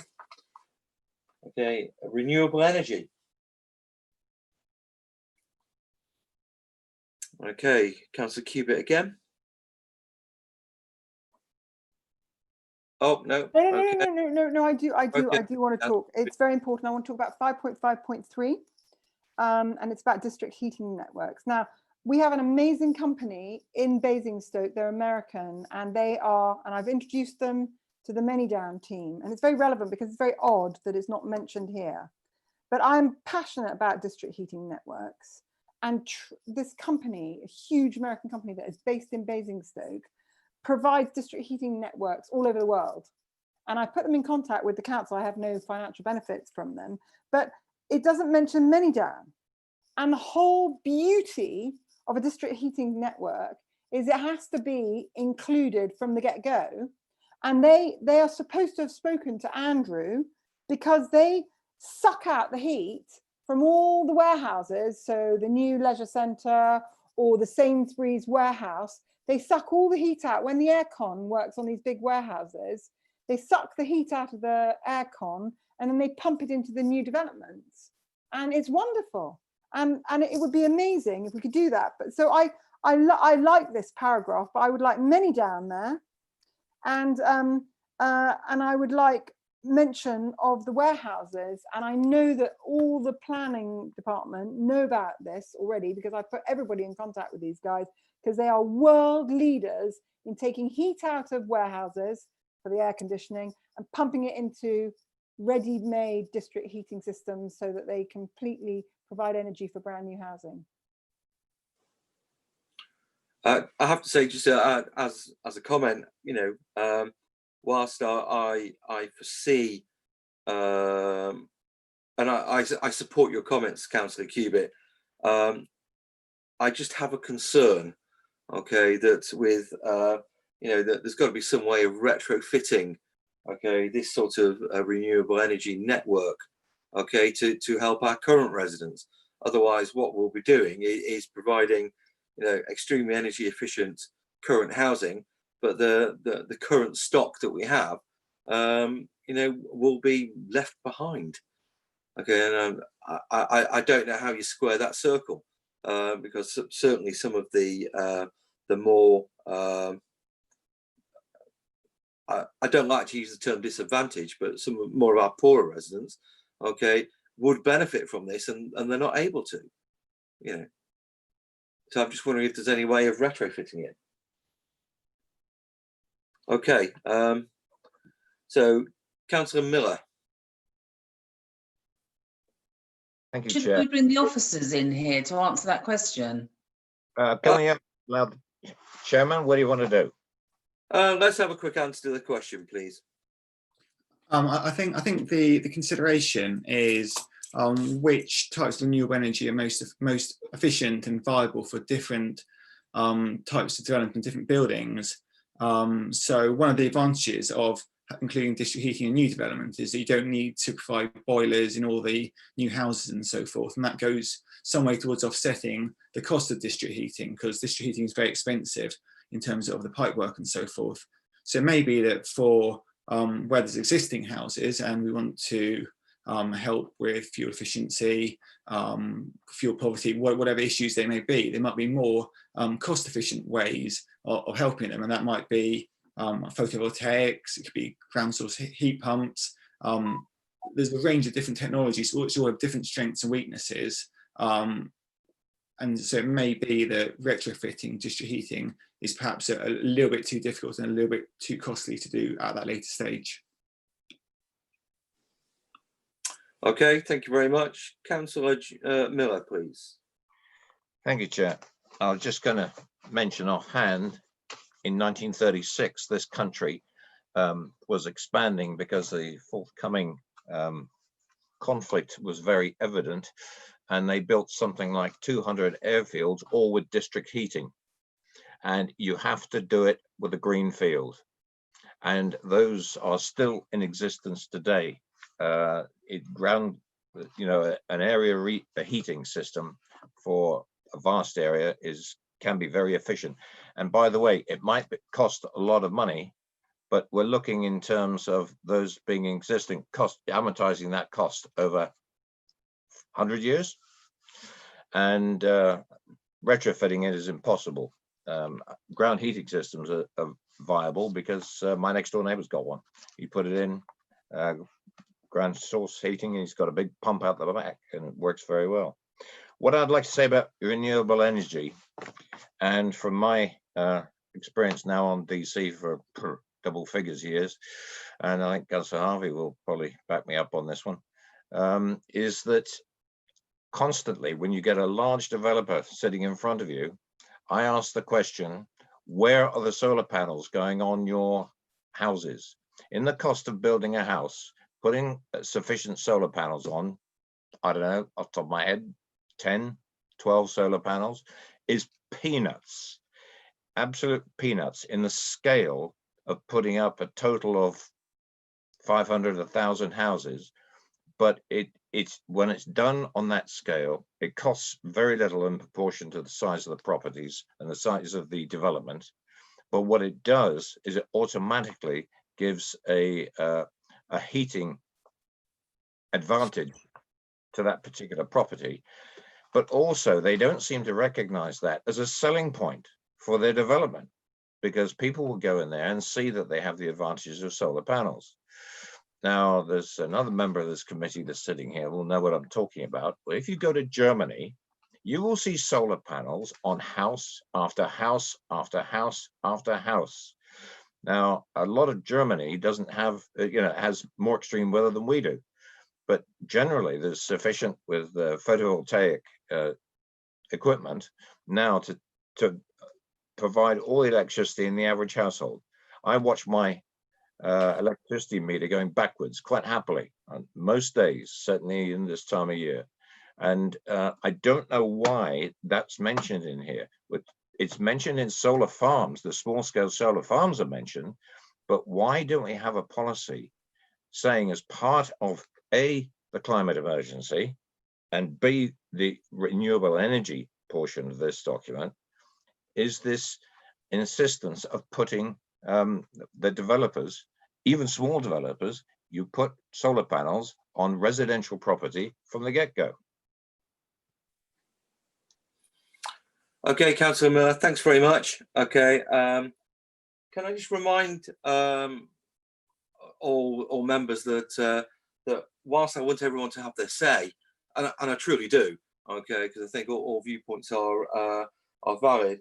We're only on page 42 of we've got another 50 odd pages to go.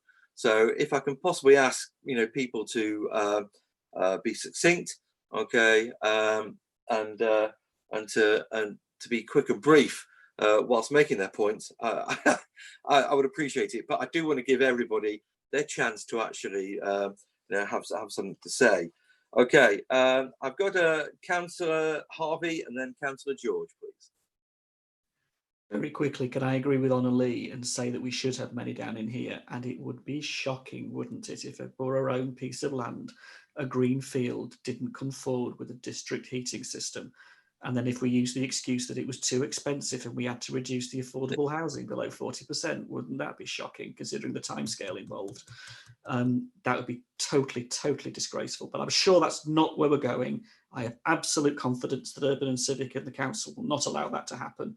So I look forward to seeing the applications and the various bits come forward in regard to that. But it should be in our policy. And can I also say, I don't know where it fits, but we used to have reference in, I mean, I'm way back away, but to the previous local plan before this one, to the energy efficiency that it would be in regard to renewable energies for households. So for example, reducing energy bills, and how in terms of viability, that was a really important argument, that a developer was helping reduce a family's housing bill, and therein was actually doing a huge importance, a big piece of the agenda really. And maybe that needs to be referenced somewhere in here in terms of energy efficiency from renewable energies. Okay, thank you, Councillor Harvey. Councillor George. Thank you very much. Look, I'll keep it very brief. Thank you. Given all the debate on this, and I'm hitting on several things here that are being mentioned, I think they're just some examples of what could be used on these sites, and there's many different examples, and technology is evolving and everything else. I think it's unnecessarily complicating the whole thing. So I think fundamentally we ought to focus on the use of renewables and what have you for housing and things like that, but not mention any. You've got battery energy storage. Well, frankly, the carbon cost of actually producing and scrapping batteries is huge. So it may not be the best way to go for lots of different reasons. So I think let's cut out the individual technologies there, but focus on the use of renewables. The second point is 552. There's a number of issues there over or suggestions, should we say, about the way you can possibly allocate sites for renewable energy. Could I suggest very simply, it looks very complex and we've got insteads and befores and presumptions, all this sort of stuff.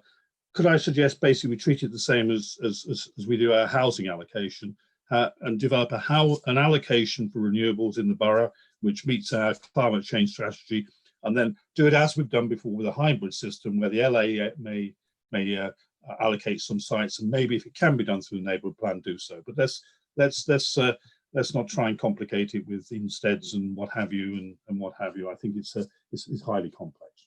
Thank you. Okay, thank you, Councillor George. Okay, let's move on to page 42.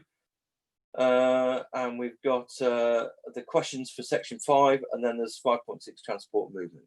Okay, anybody? No, that's all commented out there. Okay, it's great. Okay, let's move to page 43. Councillor Gavin James. Yeah, it's just one bit around option 3. We've included what must be historically has been the most ridiculous decision ever made by anybody ever. It's a frequent planning mistake that's ruined many new developments, and still we do not learn. To put it really simply, I live in a very urban area. I usually work very locally. I drive about 1,400 miles a year. Someone in the countryside probably has to drive 12,000 miles a year or more. That's not their fault, that's just where they are. When we park, we take the same amount of space. So it doesn't matter where you build your house, you need a parking space. Whether you use your car every day, in fact, I need a parking space more than most of you guys because my car's outside my house a lot more.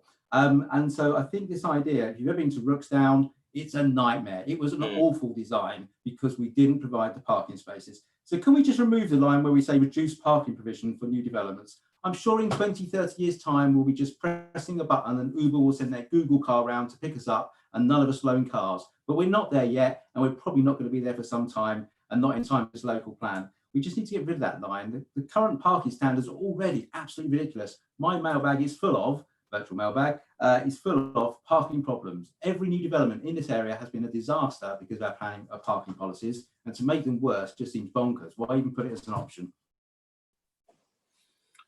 Thank you. Okay, so let's have a quick look. There seems to be Councillor George. Is your hand up from previous? Yes, no, that's fine. I just to reiterate that on basically on parking and transportation, all that sort of stuff. I think what we're trying to do here is trying to fit one size fits all here. I think the challenges are very different in urban areas as they are in rural, and fundamentally this whole section needs to reflect that. And maybe the options are very different for rural areas as they are for urban, because of the necessity of getting around and things like that. So trying to provide one answer to this, I think, is very difficult, Frank. Okay, Mr. Chairman, I agree with. I appreciate you there, Councillor Kpis. I will bring you in, but Councillor Gavin James did have his hand up. Okay, before yeah, you. I think Councillor George missed the point. You can have one answer that suits all, and that is to provide appropriate levels of parking. And that means some houses will have their driveways with off-street parking, and some houses will have communal parking areas. But the requirement to have that parking remains. Just because you live in a town and you walk to work, you cycle to work, you catch a bus, you will still want to go off to the garden centre at the weekend and pick up your whatever. So you will still own a car, you still have to park your car, you're just not moving it as often. This whole idea that because you live in a town centre, you can ditch your car and not own one is nonsense. It's fantasy. And that's why most of the town areas, particularly some of those areas built in the 60s, 70s, like Brighton Hill, you see it in Norden, you see it in Brookvale, parking is an absolute disaster. So when you build these houses, and even now in modern builds, we still make the same mistake. It'd be really good if we learned from mistakes we've been making for decades and decades and decades at some point. It would be great if we were the generation to do it. Thank you, Councillor James. Okay, Councillor Kpis.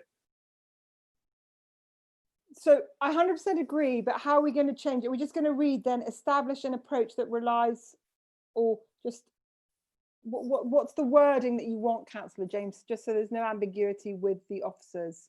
Because I think your points are extremely well made. I think one option is just to remove option 3 as an option. You can establish an approach that relies on managing demand, such as the pricing of car parks, and then just remove the line, reducing parking in new developments. Greater use of technology. So just remove that line is an option, that reduced parking provision in new developments. Just take that line out. The other option is just take option 3 out.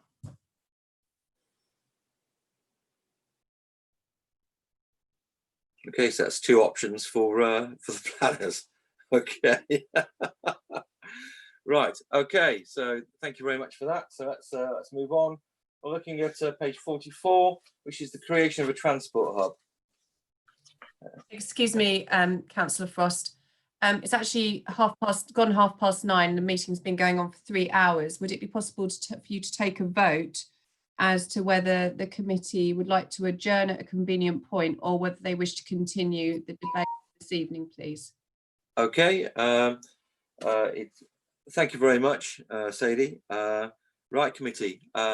Is everybody happy to go on for a little while longer, or do we call it quits here and re-adjourn? Okay, if we can have a show of hands,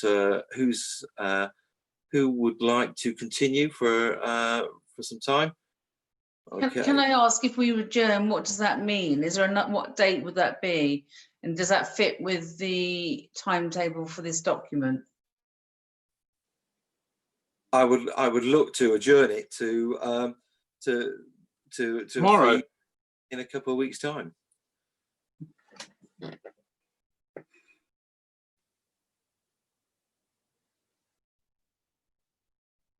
Okay, so who's basically up for adjourning the meeting? Okay, at a suitable point, and then we'll reconvene. As Councillor Harvey, was that you? I just say, in terms of doing this, I remember the last process through P&I when we sat up till God knows what of the evening trying to get it right, and then in the small print missed quite a bit. Yeah. In terms of Councillor Raffel's suggestion, in terms of wanting it done, do you need it done quickly? In other words, should we stay here this evening? Can you accommodate another meeting within the timescales? Can officers do that? I'm conscious people have got work tomorrow morning as well. As much as officers have been here all evening, where do we stand in just logistics of this? Well, if what could happen is we could agree if the Democratic Services can just tell us what the turnaround is, because this is an adjourned committee, it would be. So perhaps the notice periods can be waived if we all can agree that we can come back. And it's not quite the same. I know we're all seized of it and we're all the people who want to be part of the local plan, but in a sense, it's not quite the same as the usual substitutions. In a sense, we're halfway through a motion, and therefore you could substitute if there was an issue quite easily with this, because you can email in your thoughts and then your sub could go into bat on those thoughts as well. I'd like us to have this back, if we were to adjourn, within 2 weeks, because just need to get on with it, because it's going out to consultation later in the year. And I want the officers to digest what you've said before we get stuck in summer holidays and all the rest of it. Believe it or not, there may be some summer holidays coming. A 2 week, 2 weeks would be fine, but we would need a specific date, please. Just 2 weeks today, subject to not being full council or something strange. It is full council. Oh, well, we could do it instead of full council. I mean, honestly, perhaps on the week after, then 3 weeks.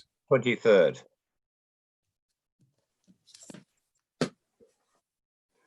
Thursday the 23rd.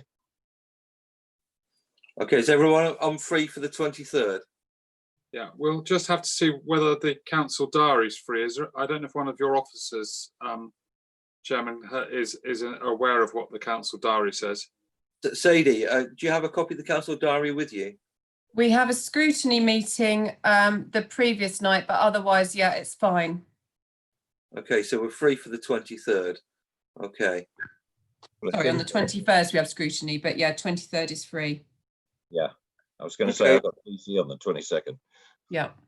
All right, so if I move that that we adjourn now and come back on the 23rd, okay, is it seconded? So I've moved it from the chair. Thank you, Councillor. Okay, for seconding it. And basically, is everyone in agreement? If not, then make your voices known.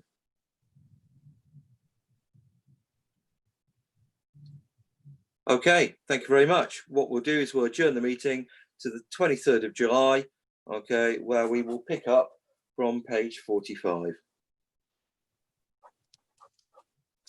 Okay, thank you very much. Okay, it's been. We didn't do page 44. Oh, okay. I beg your Pick up from pardon. there.